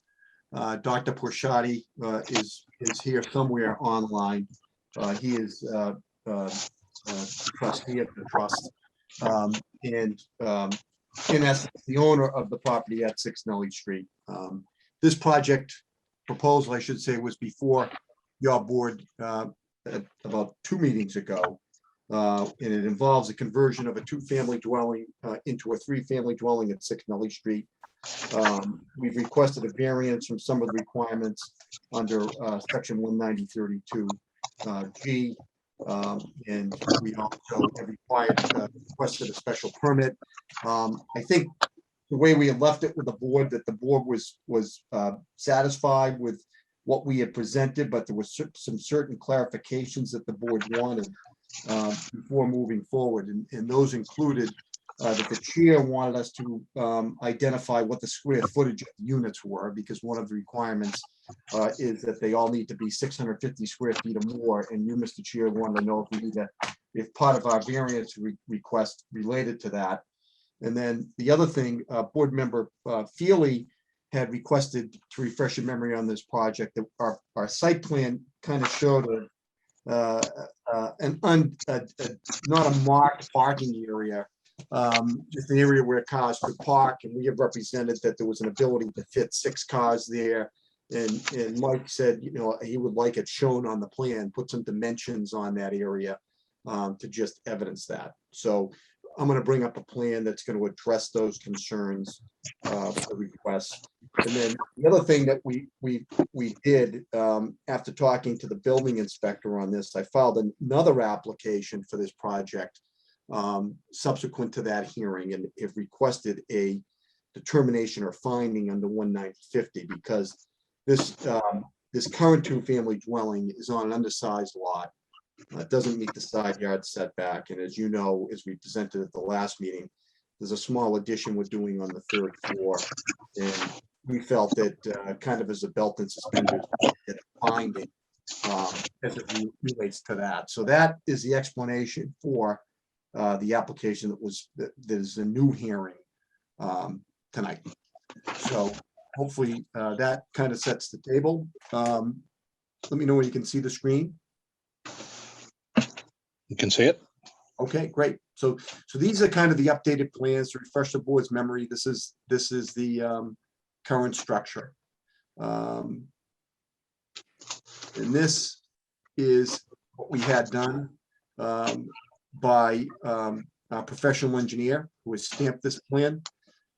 We had him update this site plan per Mike Feely's request, and we delineated the parking spaces. So we've got actually 8.5 by 18 parking spaces. You can see, you really have to, I'm going to blow this up. But Mike, there you go. Mike asked that those be marked. So we feel that those are adequate. That's where people park now. We've got 1 tandem, and then we've got 4 individual spaces. So that was a request that we believe that we've addressed. And then I'm going to go, these are the existing plans, which you've seen. So you, Mr. Chair, had asked us to identify the square footage of each unit. It's a requirement in the bylaw that there should be a minimum floor area of 650 square feet for each dwelling unit. So this is the proposed dwelling unit on the 1st floor. It has 815 square feet delineated. This is the 2nd floor, which is 835. So that meets the requirement under the bylaw. And then the third unit actually does meet it. And I think that's why you requested this, Mr. Chair. You didn't want to have a variance for an issue that didn't need it. And this does not need a variance because it is 677 square feet over the 650 square foot requirement. So those were the issues that the board wanted presented as part of the plan, which we've done. I'm happy to, answer any other questions or go over, but I don't want to waste the board's time. So I that's kind of what we were asked to address. And I think we've done that, but we're available to clarify or answer any questions.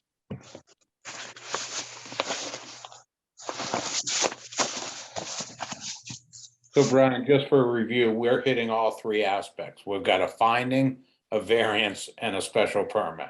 Yeah. Okay. Yep. The trifecta. Yep. Huh.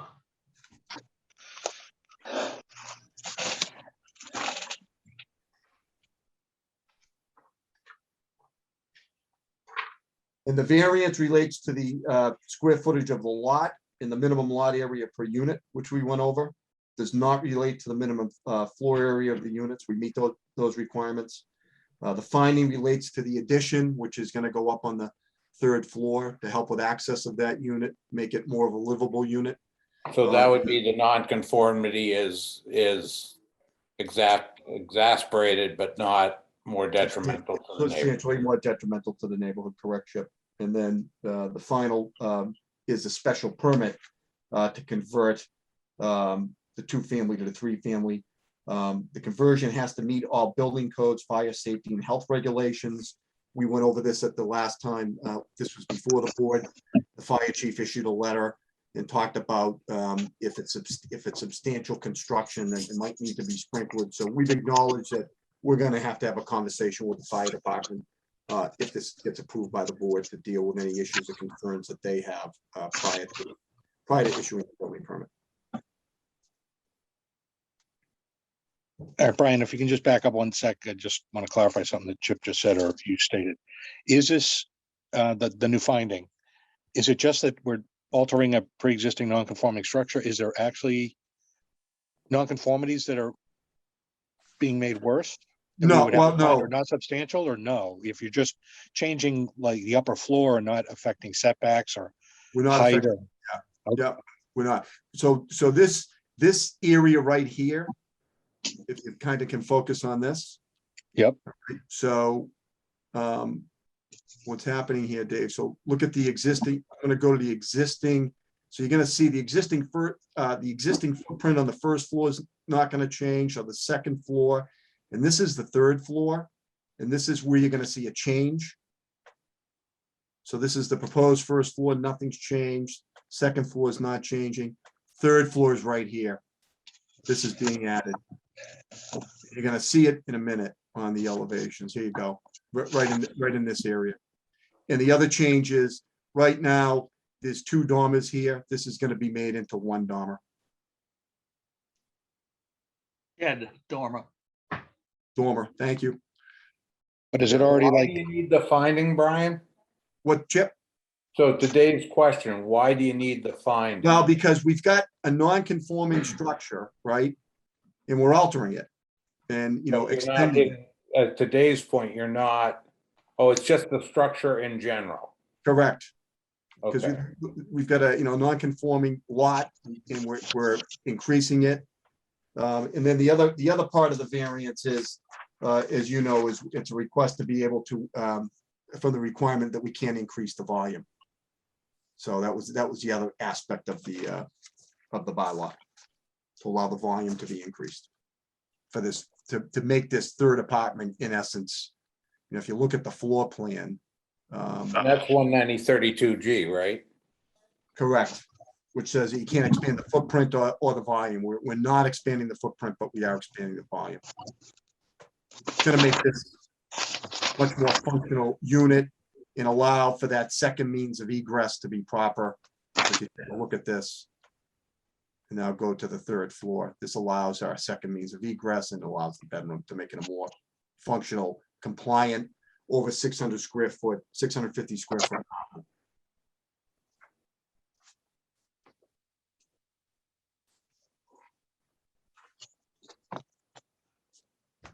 And then, so I showed you these, and this kind of, as I go on, the front of the house isn't changing.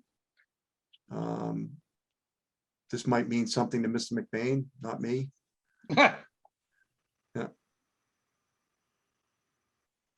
But this kind of shows how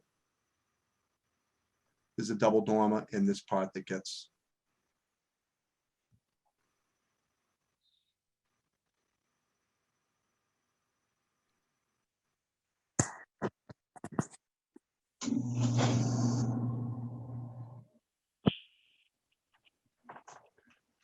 So that's it.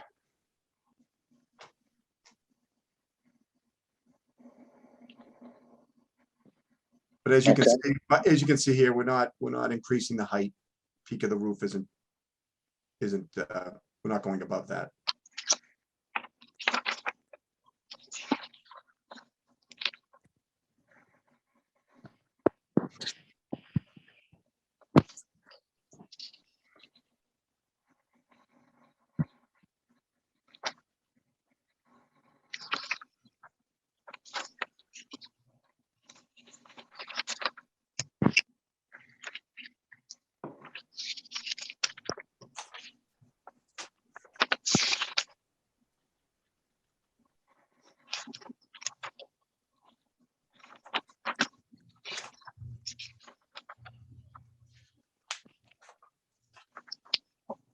Okay.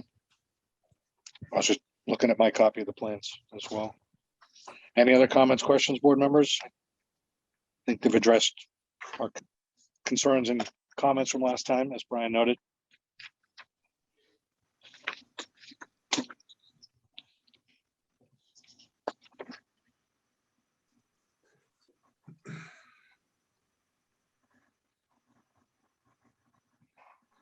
Okay.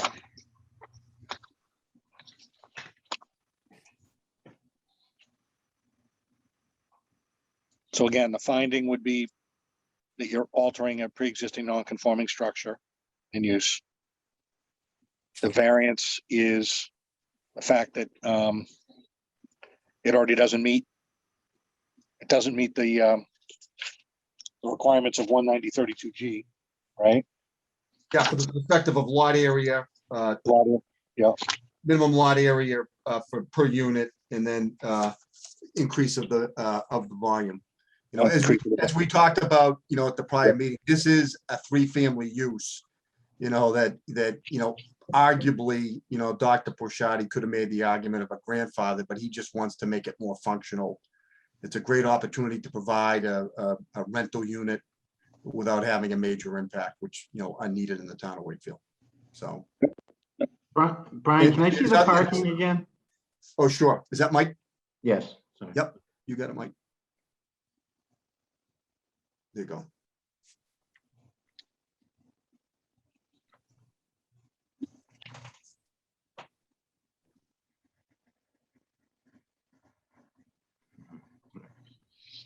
All right, thank you. You're welcome. and then thirdly, the special permits for the conversion itself. Correct. So just want to make sure, again, as Chip said, we're hitting them all this time. Everyone's clear on what they're for. Any questions, again, before we open it up and proceed to potentially a vote here? Okay. All right, so if a member of the public has a comment or question, we'll entertain that at this time. Please raise your hand in the Zoom meeting.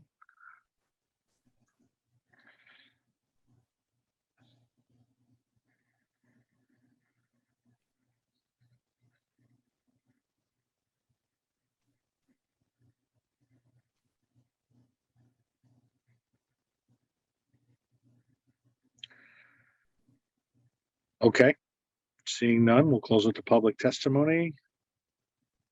So, Mr. Chairman, I ask a question. Do you want to, where one's a new hearing tonight, do we do the old and then the new? Does it matter what order we do these in? Doesn't matter from my end. Yeah, I mean, maybe the finding the variance, then the permit, because the permit kind of does the conversion, but it can be based on having granted the variances that are required within that and the findings. So again, at the end of the day, I'm not sure it matters, but that's Okay. could take So I about that. move under 190-50, I move that we find under 190-50 that the third floor addition as presented by MDJ Inc. tonight, plans dated 11/8/2021. Although it increases the structural nonconformity, it is not substantially more detrimental to the neighborhood. Second. Thank you. Any discussion on that motion? All right, regular voting members, Chip, Yes. Amy, Yes. Jim, Yes, Joe, Yes. and I vote yes. So that's unanimous. So that's the finding. I move that we grant the variance under 190-32G based on square footage and other lot size and other requirements as needed. Including the volume, if you could reference the volume, Volume, increasing the volume. increasing the volume of the structure as presented in the same plans, MDJ Incorporated dated 11/8/2021 was presented to us this evening. Second. You, any discussion on that motion? Same voting members, Chip, Yes. Amy, Yes. Jim, yes, Joe, Yes. and I vote yes. That too is unanimous. So that's the variance. And now the Based special permit. on our findings and creating the variance, I move that we grant the special permit to convert a two-family at 6 Nellie Street to a three-family as presented to us tonight by MDJ Incorporated, dated 11/8/2021. Second, Thank you. Any discussion on that motion? Same voting members, Chip, Yes. Amy, yes. Jim, yes, Joe, Yes. and I vote yes. So that too is unanimous. Okay. You are all set. Thank you very much. Thank All you. right.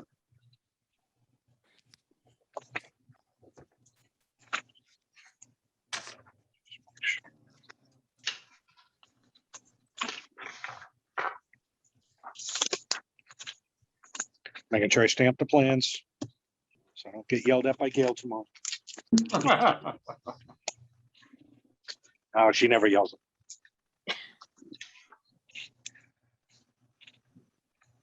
All right, so approved. I was gonna say, you're just keeping Gail happy so she stays with us. She has to take a regular vacation or get her clear her mind, then she can Not come back. as many times as she did with Jack. Okay, according to my notes, we're at the end of the regular agenda. That was the only other new hearing. Now we're on to other matters. First one being 21-29 to 21-31. M-Bar Wakefield LLC at 500 Main Street, Santander Bank. We're going to discuss materials. Great. Brian McGrail here with Bob Santinelli and Tom Chiadina, who's our architect. At the last meeting, we had talked about substituting the metal material from one manufacturer to the next, because the manufacturer that was spec'd in the approvals, we cannot get that material in a timely fashion, not even close. We had talked about the possibility of doing some EFIS, but we're convinced by the board not to go in that direction. So we've asked to substitute with a different metal panel, which I don't think the board had an issue with, but wanted to see some samples. So some samples were dropped off at the building department, and I know at least one or two board members have had an opportunity to look at those samples in detail. Not surprisingly, Mr. McBain is one of them. I think we would like to discuss that with you. I don't know, I know Jim has had a chance to look at them in detail, but I don't know if anyone else has, and I know Jim has some thoughts on this because it's been conveyed to me by Gail. Basically, I think Tom's on the call, and I think there's two colors that we have. We have like what's a silver, which is the main metal panel color of the building. The majority of the building, it has metal panel. And then there was also an accent color on the lower part of the front of the building. We're pretty much exactly able to match the silver exactly. The accent color, it's not a perfect match. So Tom has made a suggestion which one to go with, that he thinks will go better with the brick and the silver. And that's kind of where we are. I think another option is to just do the building entirely silver, because when you look at the elevations that were presented to the board, you almost don't even notice the accent color that was presented. So that's where we are. I think I can potentially, let me just, I think I can bring something up on the screen that might be helpful for discussion. bring up the color rendering.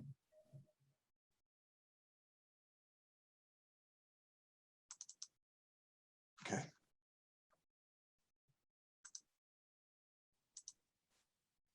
That's what you want, Jim? All right, so does anybody see within the board, does anybody see the difference in color here, except for the red?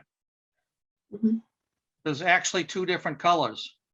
The top is, the top was, the top board basically was a silver, and the lower band basically was supposed to be a gunmetal. Those But horizontal bands, Jim? yes, they were metal panels, basically. So the lower band on the drawing basic calls for a gun barrel color. Right here, right, Jim? Yep. And the upper one basically is listed as silversmith.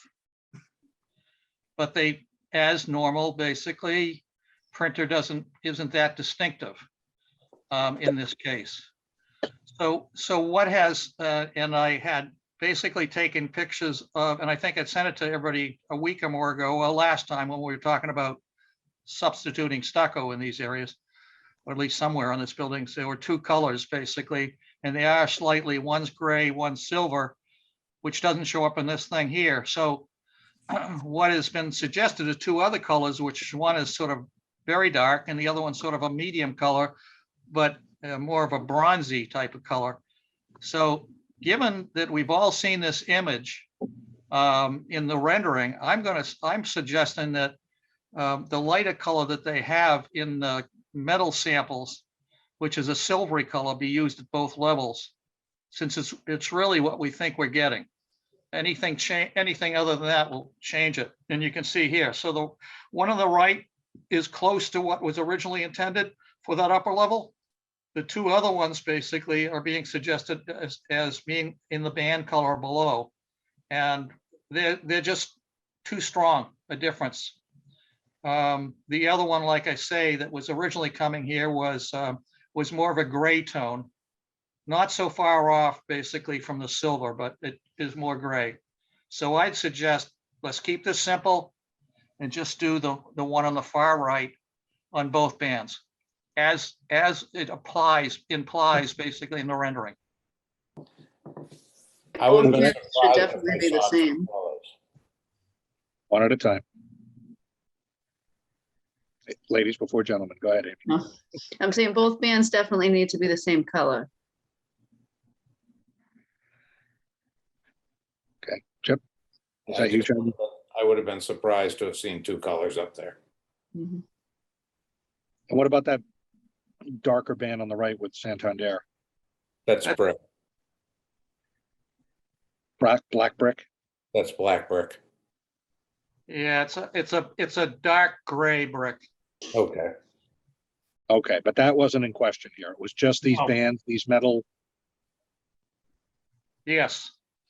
And there's not a light gray as opposed to the silver?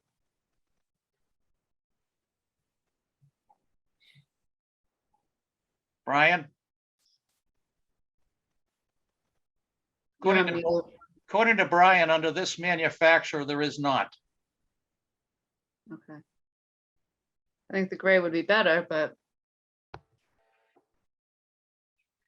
Well, the gray and the silver are close, actually, Right. in the samples that is at the building department. right. No, I mean, if that was a gray and not so shiny, if it was that same tone, I think it would be fine. But I just wonder how it's gonna look shiny. Versus sort of a matte. Not a matte necessarily, but just doesn't have that metallic look to it. Thus, it's a metal panel. I know, but the other one's a metal too, and then, Sorry, I couldn't. listen. There's a difference. I mean, it looks like the gray one's even shinier if that's what you're worried about. I mean, it has the light is shining off that more on the top. So, I No, mean, it's not a shine factor. It's a metallic. It has it's like flecks of, like specks of glitter almost. And we're not going to be this close to it though. You're into glitter, aren't you? I am, but glitter's my favorite color, but I don't know that it belongs on a band on the bank. So But out of these three, if these three are our only choices, then it has to be the one on the right. And the same, again, Hmm. it was a while ago. I just don't remember the discussion about it being two different colors. I guess it was, but the rendering, as you pointed out, Jim, it makes it look like they're basically the same. So Yeah, there were two different colors. It is on the drawings basically, but the rendering gives us the appearance of one color. a little surprised we didn't hash this out back then and say, why two? Just go with one. So I'm confused. Don't they have like a standard color that they use at all their banks and their branches? I mean, why is this in question? Because they couldn't get the original metal panel, so it had to be a different manufacturer. But it's pretty much the same. Right, which is Yeah. the same color, that light silver. Yeah. Well, it Gray. wasn't a light silver, it was a gray. Gray. It's Light on the gray. way. Light gray that looks kind of silvery. I'm surprised you guys are wasting so much time hashing this. I'm good. I second Jim's motion. You The know, one I'm on the right. passionate about colors.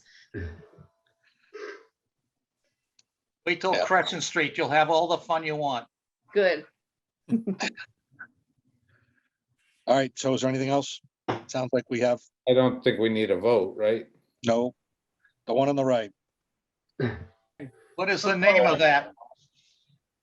Yeah, is there a name to it so we can capture that in the minutes that it's manufactured by X and its color Y? Hey, Tom, would you know that? It's on the, Yeah, I on the can give it. sample. It's on the back of the sample. It is on the back of the sample. It's a Omega panel products by Laminators. The color is bright silver.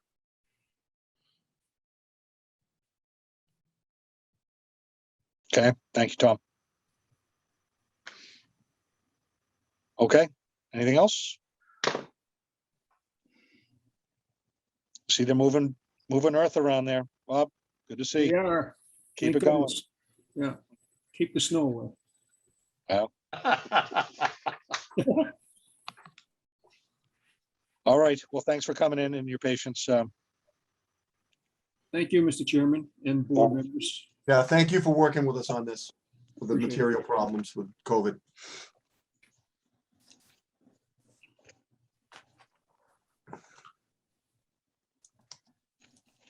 Okay. Next item, 21-16, 101 Cedar Street. We're going to discuss some alternative materials again. Yeah. And So- you sent us some information. I did, and I've got a little update on that, just some minor update, just everything perfect now. So for the record, Brian McGrail, representing Micah Canestero, who is here tonight, trustee owner of the property. At the last board meeting, it was suggested that we, for lack of a better way of saying it, get our act together for a presentation that could be understandable and distinct. So we took the board's advice, and Micah hired John Kroll, an architect from Deer Hill Architects in Peabody, to get involved in this. And I think John, in a short period of time, in my opinion, has done a great job. And I think I'm going to bring up a PowerPoint that John put together to go through with the board. That really nicely, and John and I are going to kind of do this together, and John will have some input and be able to answer questions. So this really, I think, nicely shows what we're looking to do here.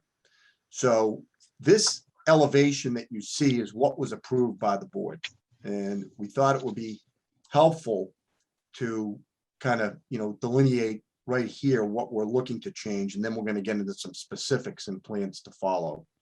So I'm going to start at the top. The large casement windows required to meet emergency egress requirements of code. Okay, so there's a change on that. As you come down, windows were moved closer together up here, and you'll see the details on this. This sliding door, we're requesting to replace with a bay window and eliminate this railing. Okay. Now we come over here where the windows are changed here, you'll see, to two double hung, and we're going to show you the detail in a minute. The canopy eliminated I'm sorry, I apologize. This window is eliminated due to the floor plan, this little window, okay? This railing is eliminated, we're proposing. Then this canopy is eliminated because the existing roof height conditions do not allow for it, this little canopy. We're gonna also eliminate this canopy, or I should say we're requesting to.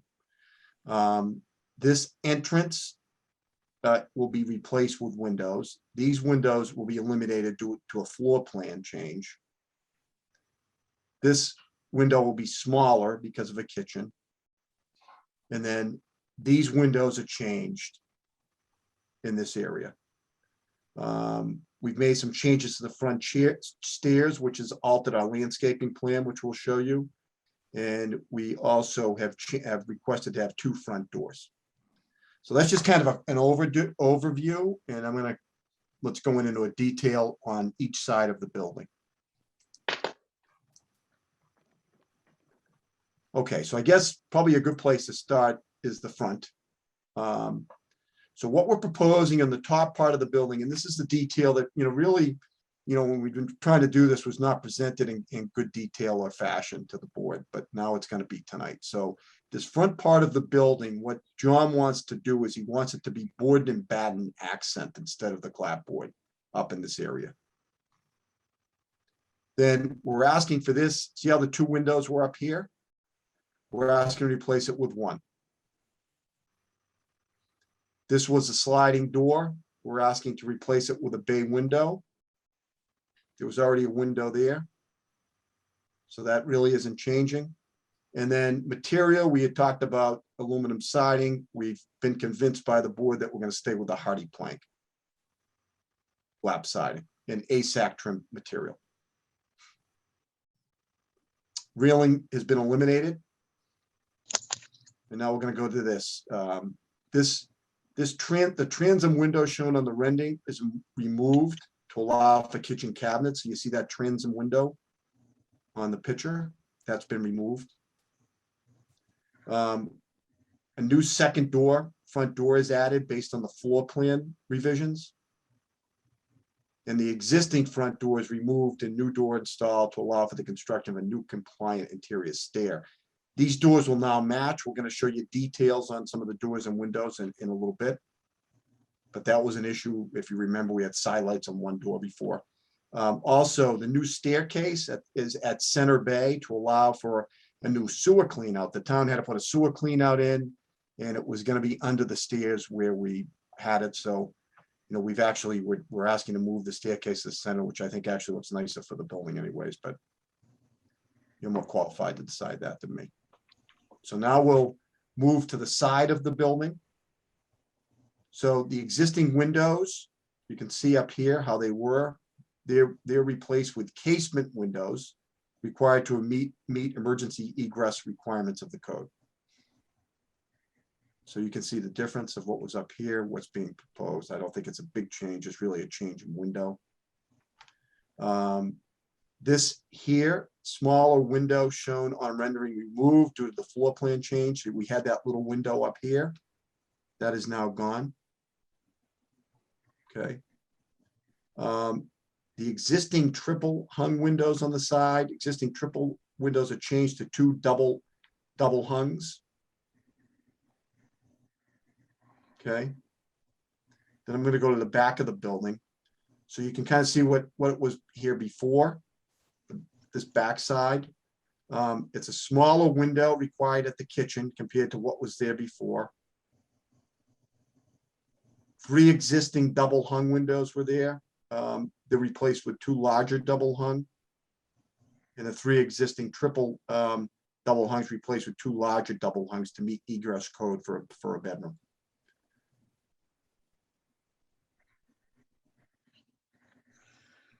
Then there was an original side entrance here, so there was a second door. We're looking to remove that and simplify the side of the building. So that is removed and replaced with 2 new bedroom windows. And those windows that were shown here are eliminated. There's an existing triple window buried back here that will be changed to a double hung. And then this window here will be a smaller window required for a kitchen. Going back to the front of the building for a second, if you might recall that we had a stone material that we were proposing in this area, and one of the requests we have was to change it to a slate material. And John looked at this, he, you know, quite frankly, John thought that to put a stone on the front of this building made no sense. He didn't think it went with the neighborhood. It won't look good. It wasn't fit for the character of the house. So John is desiring to keep the whole thing clapboard, not put any stone in this area.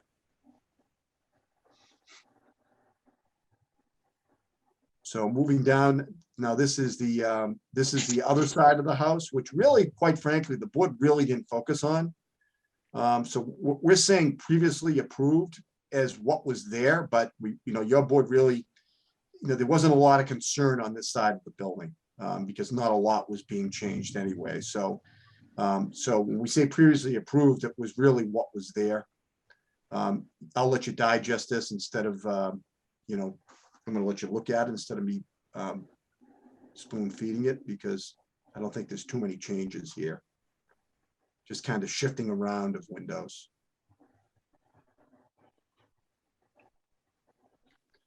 And then on the back, sorry about that. On the back of the house, we had a rear entrance on the back and a door coming out to a deck here. So this has been changed. We're adding 2 windows with no door access. The board really didn't want people out on this roof anyways. So that's removed and replaced with new windows. This entrance goes away. It's not needed anymore. So we're looking to replace that with a bay window instead of having a door and stair on the back. These windows are being removed to allow for kitchen appliances. And then that's basically it in the back of the building. I think at the end of the day, you know, it's really concise and clear what John is showing. I don't think that there's real, you know, substantial changes from the perspective that we're really just changing window styles and locations to accommodate building code in a functional floor plan. These are kind of specs on the proposed windows, which are pretty basic. These are Harvey windows that will be used.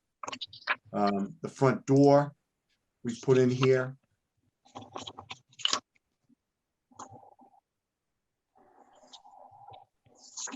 And John has also gone to the trouble of putting together the floor plans to incorporate this, you know, for the record.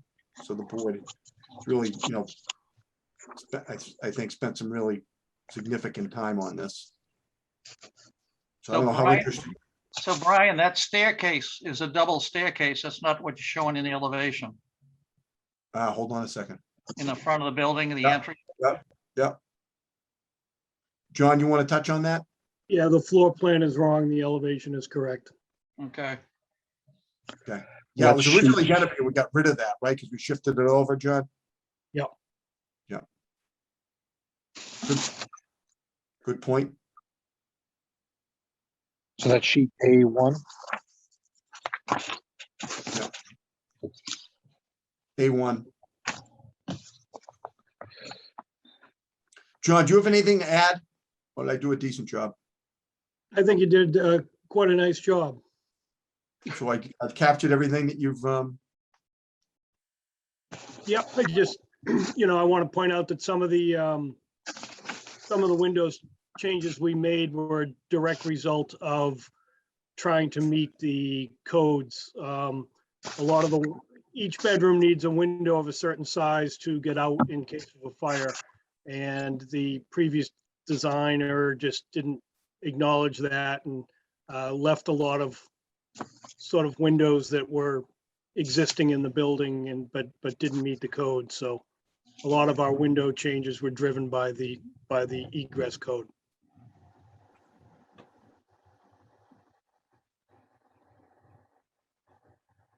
you know, and Michael wouldn't say it, and neither would John, but I will. You know, unfortunately, you know, to be blunt, I don't think the architect did too good a job before John, and put Micah in a spot that, in essence, you know, some of these things that you know, Micah relied on him made kind of an unfunctional building as far as code compliance goes. So Brian, right in the middle of this, of the proposed elevation here on this side, which used to have windows and a doorway. Right here. Yeah. So if you look below, it's a rather blank wall. I'm Mhm. wondering whether in the landscape plan, what's going there that might sort of, add a little more interest to that piece of wall, which has now become vacant. Yep. So let me bring up, we had the landscape plan redone to address this shift in the door. So let's see what that shows. Looks like an endless summer hydrangea, Can you see this? 3 gallons. No, I Can you can't see- see it. I got my computer open basically, so I can see something Right. else. Oh, hold on. So this is a revised landscape plan, Jim. Yeah, is it those RTDs, the dogwoods? Red twig dogwoods? All of that's low. To Jim's point, that could take something high, but I mean, it won't look quite as bold. I mean, those are all 3 to 4 feet high and will grow 5 to 6 feet. So it won't be completely blank, but I see Jim's point to maybe have a little something high there. In this area, Chip? What's the RTD? Here you go, Chip. I can't even pronounce it. Red twig dogwood. Thank you. Those will grow to 7 or 8 feet if allowed to. Jim, it's a little bit of a narrow bed, so I'm not sure you could get away with a whole lot of tree or tall stuff there. Yeah. So I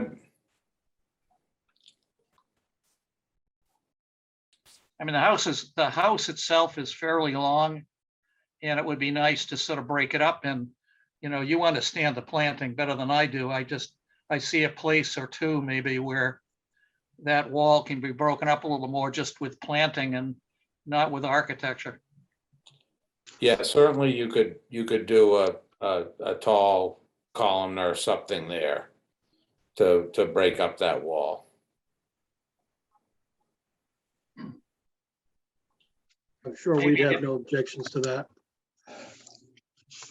Maybe at the time, Chip, when this planting goes in, we go out there and talk about that a little bit more when we can actually physically see it. There needs to be something tall there. I think on site would be a lot better than trying to do it on plan.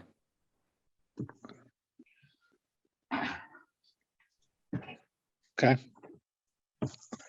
So I think we can make it a condition that there'll be some sort of columnar tall plant to help break up that wall as a condition of making this, of accepting all these as minor modifications.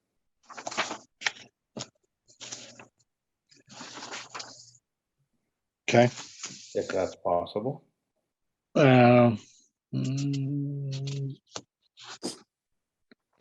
Yeah, I mean, we can note it. I mean, again, we're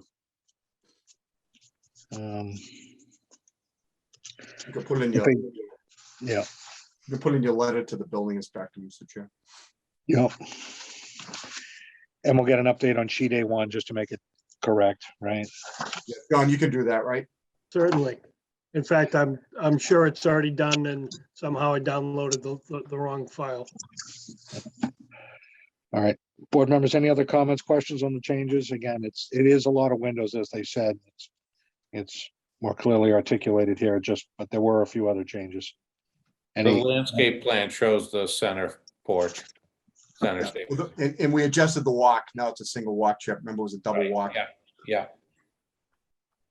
Jim adjusted that. So the date on the landscape plan is updated 11/10 was just updated. Yeah. And is the paver spec somewhere? Paver walkway. I don't know if we ever did a spec on it. There was a spec originally on all the pavers. So just go back to the paver spec that was originally presented. Okay. I have the folder here. Let me just see. in the original list of materials. Because there's 3 spots that they show up. Back, side, and We didn't actually choose a paver material. We didn't present a paver material in the past, but Want to make that a I don't condition? think you'll find planning? We'll show you that too. but we could provide that if the board wants to see that. Yeah. yeah, I think Narrow we that would. I down. think we want to That's not make a sure problem. it's a 3-piece like presented and not just a Home Depot special.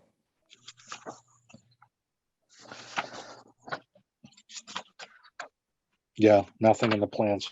I didn't think so. Chip, do you want to just say a three? Over that. You want to just say a 3-piece paver, Chip? Yeah, I mean, I think it is kind of spec'd on the plans because it shows a 3-piece paver. correct. So I just want to make sure that that's what gets put in.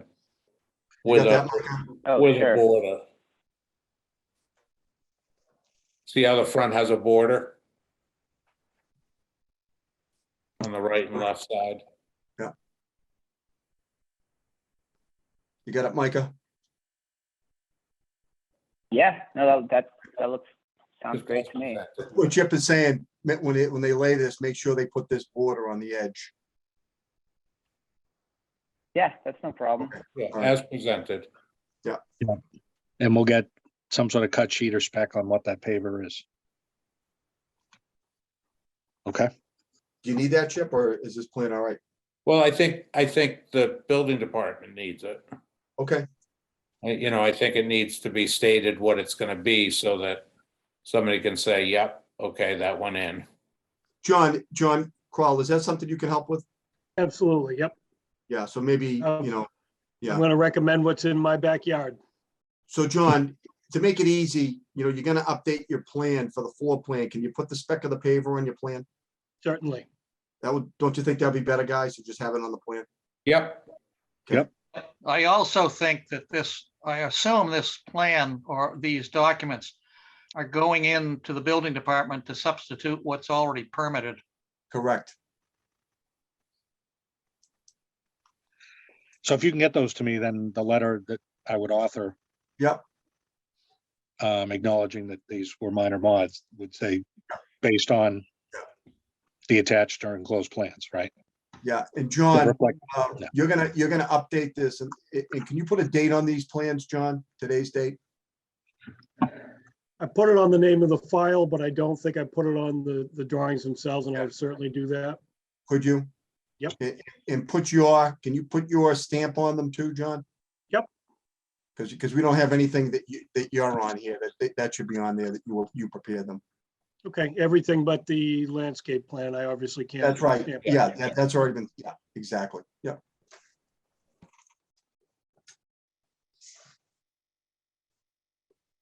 So where would that notation of the paver go? If we're not updating the landscape plan, you're gonna get that. John will put it with the materials, Dave, like this. See where he has like the door and the window? He'll just I'll put make- it right on the floor plan as well. Okay, You can even, John, just do another sheet, insert it in.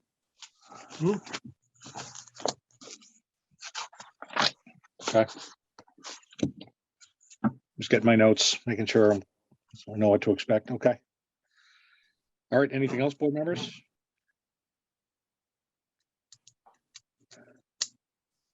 I think you need a vote, don't you, Dave? We do. I'm just making sure we've vetted everything. No, I just didn't know if we did or not. Okay, So. And if we ever meet again in the future, I'll have better lighting.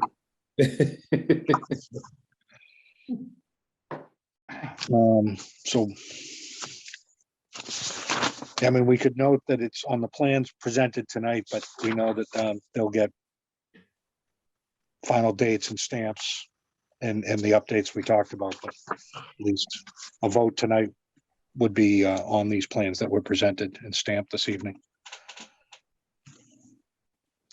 If someone were to be so inclined to make a motion. Do I want to give you permission to write a letter after we get the updated plans?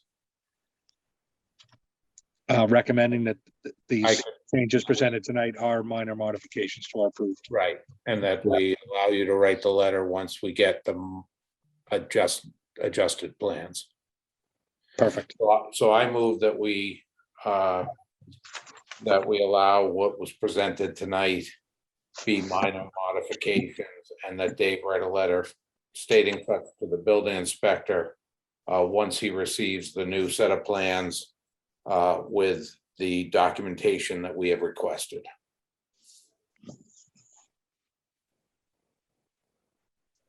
Do I have a second on the motion? I'll second. Hey. I said it, I was on mute, sorry. Oh, Okay. Only more often. Wow, Any She's Any still discussion? thinking about glitter. yeah. Any discussion on the motion? All right, regular voting members, Chip, Yes.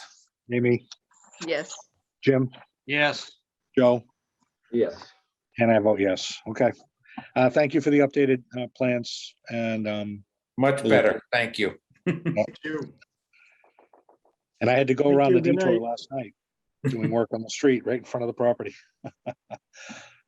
Hopefully there won't be too many more of those. There's enough disruption in that area. Okay.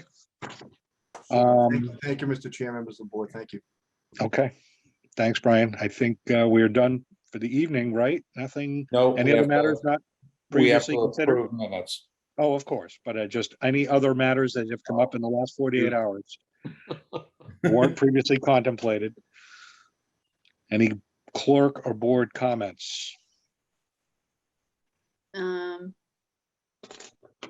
but I mean, I don't know if just, I had brought up before about maybe getting on projects going forward, if we can get information on after hours construction work. So Amy, doesn't that all go through the town? I mean, the town has work hours that are allowed. If they have to Right. work on Sunday or after hours, they have to go to DPW Right, and get a permit. yeah. Right, the thing that, I don't think you're gonna be sending that out to neighbors. You don't think that's something that we can have, DPW do. not necessarily DPW, but the developers? How would they do, what would be the mechanism, I guess? A letter under their door? I don't know, it just, I've been getting a lot of complaints lately, and I'm trying to figure out a way, Complaints. because I know everybody. Yeah, there's a problem. Yeah, Having done this before, somebody putting together a one pager and sticking on under the door, really, I mean, it's a big project. They should be able to do that. No, a big project, I agree, but let's Oh, say yeah. one Chestnut that had, the water main done. Is he gonna go down? no, I'm talking big projects that if they're gonna be jackhammering on a Sunday night, that maybe they can let the neighbors know so that they're, I don't know, when they have kids trying to sleep. I think more importantly, like DPW shouldn't allow that to happen. Well, I agree with that wholeheartedly, yeah. but it's probably I think it's probably DPW work. It has nothing to do with the project. Well, No, this was this the Albion Street one? yeah, Yeah. I mean, that one went up the flagpole to a lot of people. yeah, but again, it could be even just one of those news blasts that go on the website, and if you subscribe, you get it. I don't know about putting flyers on people's doors. I just yeah. practically Well, that would be speaking, the easiest way, inform all the neighbors at the beginning of a project, this is what's gonna happen. Subscribe to our website or whatever they do. And Well, then, yeah, put an update Yep. on that, so they don't have to do, I mean, that's a quick 5-minute thing for somebody. But the real question is then when the jackhammering wakes up the kid on Sunday, they're gonna go, oh, I didn't look at the website. I wish I had known that. Right, but And then how at do you that point, define it's on neighbor? them, yeah, Well, and how do you define neighbor too? If it's a that's why- jackhammer, you're gonna hear it further away than just the abutters. We Yeah, don't, I just, they don't, it's a tough, Yeah. I get wanting to notify people. The mechanism to me is difficult. All right, when there's well, maybe already a something we can- process. Well, there is and there isn't. If the neighbors aren't being informed, No, there's a process to get permission. right, Yeah, no, but understood. the and I- neighbors don't know about that. Maybe it's something that we kind of just brainstorm about and just try to get some ideas together of I mean, things the that might neighbors be. don't know when night repaving is taking place. I mean, I guess my suggestion Yeah. would be it's something to bring up to DPW. It's not really within our purview to enforce this anyways, even if, what are we gonna do if they don't put letters on? Well, there? not So- necessarily enforced, but just being a friendly neighbor. Development comes in, they want to be a part of the community, they want to, they want to be liked because they're already not liked when they come in. So here's a good way to reach out to the community. Hey, just to let you know, we're going to be jackhammering, or all the lights in our building are going to be on in the middle of the night, and Listen, it nobody might be- wants to go around and stick a piece of paper on somebody's door, but you're making the choice that that's too hard for you. And that would bother me as a neighbor.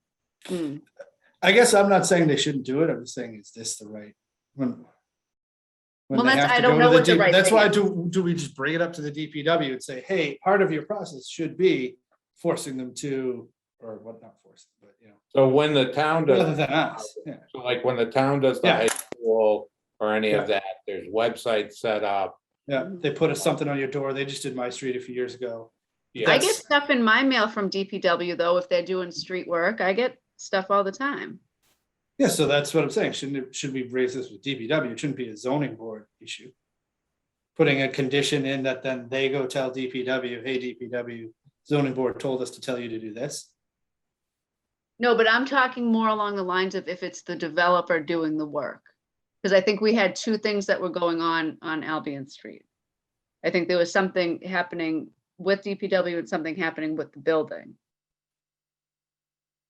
I could be wrong. Somebody can correct me if I'm wrong, but Well, we have had times when supers basically found that it was easier to basically stay in touch with the neighbors mhm, because it, they sort of formed this relationship between the super. So if a neighbor had an issue, they didn't write it in the newspaper or Right. call you. They went to the super because they knew them. They've had coffee with them, whatever, all right? right. So I could see that we could maybe suggest the sort of relationship between the developer or contractor. Now, sometimes it's just a developer. We don't know who the contractor is going to be, Right. but I've seen it work, and I know it's worked on several projects that's gone through here, basically. It It's just- worked on Foundry Street with the neighbors on Lake Street. Yes, Hmm. yes, exactly. And with Hallmark Health too, we talked about. Yeah, I don't know how, yeah, because of the blasting up in the people up above the hill. They had a website. Yeah, they let people know. Yeah, Park Health sent out emails to people before they were gonna blast. Hmm. That's what they Right. did. But that's a requirement. I And we think. knew, Well- and we knew they were gonna blast. I Yeah. thought we were talking more about if we don't know that they're gonna cut up the street in the middle of the night. Mm. Right. no, but we know they're gonna cut up the street. So I think it's a worthwhile conversation. I think we just have to figure out the mechanism. Right, and that's just why I But wanted don't to think bring it it should be forward. us. What's that? It's not under our purview. Right. Really? Well, that's what I think I'm trying to get at too, is find out like, what's the proper route to take with this, or if people are calling us, or, who do we send them to? DPW. DPW. They call us. Obviously, someone's been Exactly. sending you. I get calls all hours and texts all hours of the night. Yeah. No, but Yeah. when we do work, I mean, it happens in the city all the time. The DPW just got to send either the contractor or the developer out there as part of their process of approval, saying if you're going to be out there in the middle of the night, you got to drop a flyer, or if you got a website, put it on there. Because a lot of what we do, these simple websites too, where if you sign up, you automatically get an email every Friday telling what's going to happen next week. Hmm. So it's a one-time deal. You get the immediate abutters to sign up on this list on the website, and they get an email every Friday telling them what's happening next week. That's actually a pretty good thing. Yeah, But when even if it's water work, right? And they go to DPW, DPW says, fine, that's great. One of the conditions that you're doing the work all night is, you know, there's 10 houses there. Make sure you drop a flyer at all 10 of those houses so they know. Not everyone in town will know, but the people right there will. Right. All right. Food for thought. Yep. For the next one. Mhm. Yeah. All right, So so I do we have, want to bring it up to DPW now? So when the next one comes though, they're not like scrambling. Yeah. Shit, we forgot to do it. I mean, if folks are coming, I'm happy to reach out to them on behalf of the board, just in light of recent activity on Albion Street and some of the feedback we got. Reminder, if any more goes on, especially with the new project on Foundry and other projects. We'll ask Joe what he thinks the right mechanism is. Right. Maybe they have one. And that just didn't happen in that case. Who knows? Right. I will reach out. DPW. Okay. oh, all right, well, Brian's still here, hanging in. I'd like to know where we are with 69. Have a good night, everybody. And Happy Thanksgiving. Yeah. and Harvard Mills, where are we? Where are we with that? Because the mills, basically, I mean, it's not ready for anybody to look at. And I don't know what the story is with 69 at this point either. I said, you know, snow's coming. 69's got units posted already, MLS. Yeah. No, Yeah, well- I'm not even worried about that. We need to go Well, to patio. I'm check glad- out the I'm patio. glad you brought it up. So we'll get you and Amy. When do you both want to go out? We'll set it up right now. Okay. Seriously, I mean, it's good. Well, I got you both.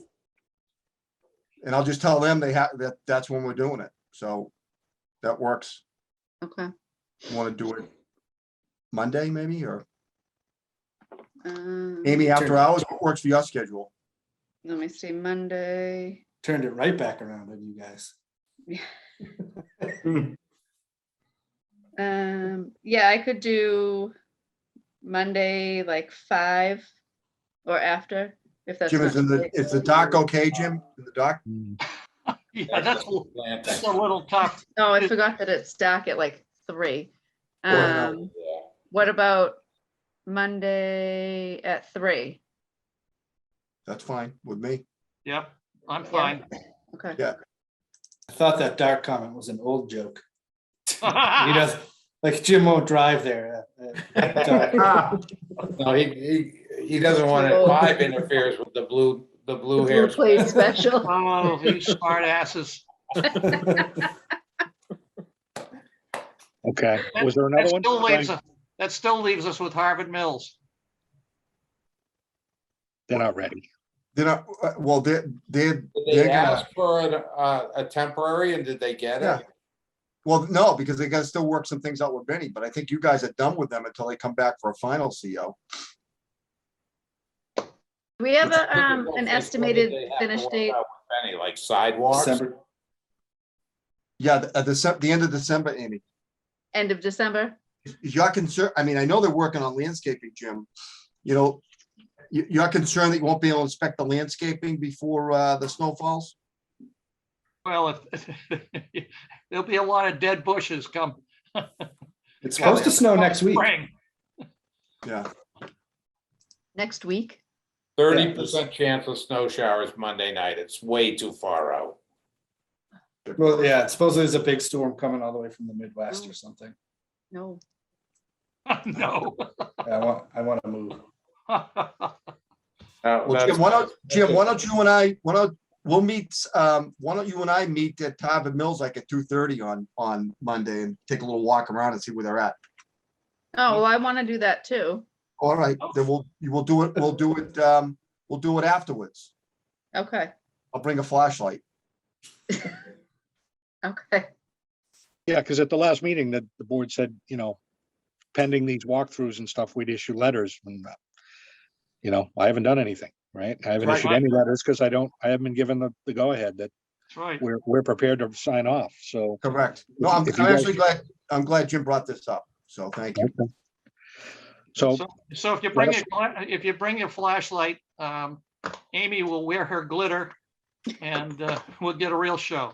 You're What setting the I'll do is, expectations really high. I'm gonna tell the folks at Harvard Mills 4 o'clock on Monday. We'll do 69 Foundry at 3. Does Okay, that work? Fine. Perfect. All right. Can I go to bed now? it's still early. Last call, anyone? Any other comments before we proceed? We have minutes to approve, but any other topics? Nope, not from me. I'm good. Okay. Happy Thanksgiving, everyone. Thank you. You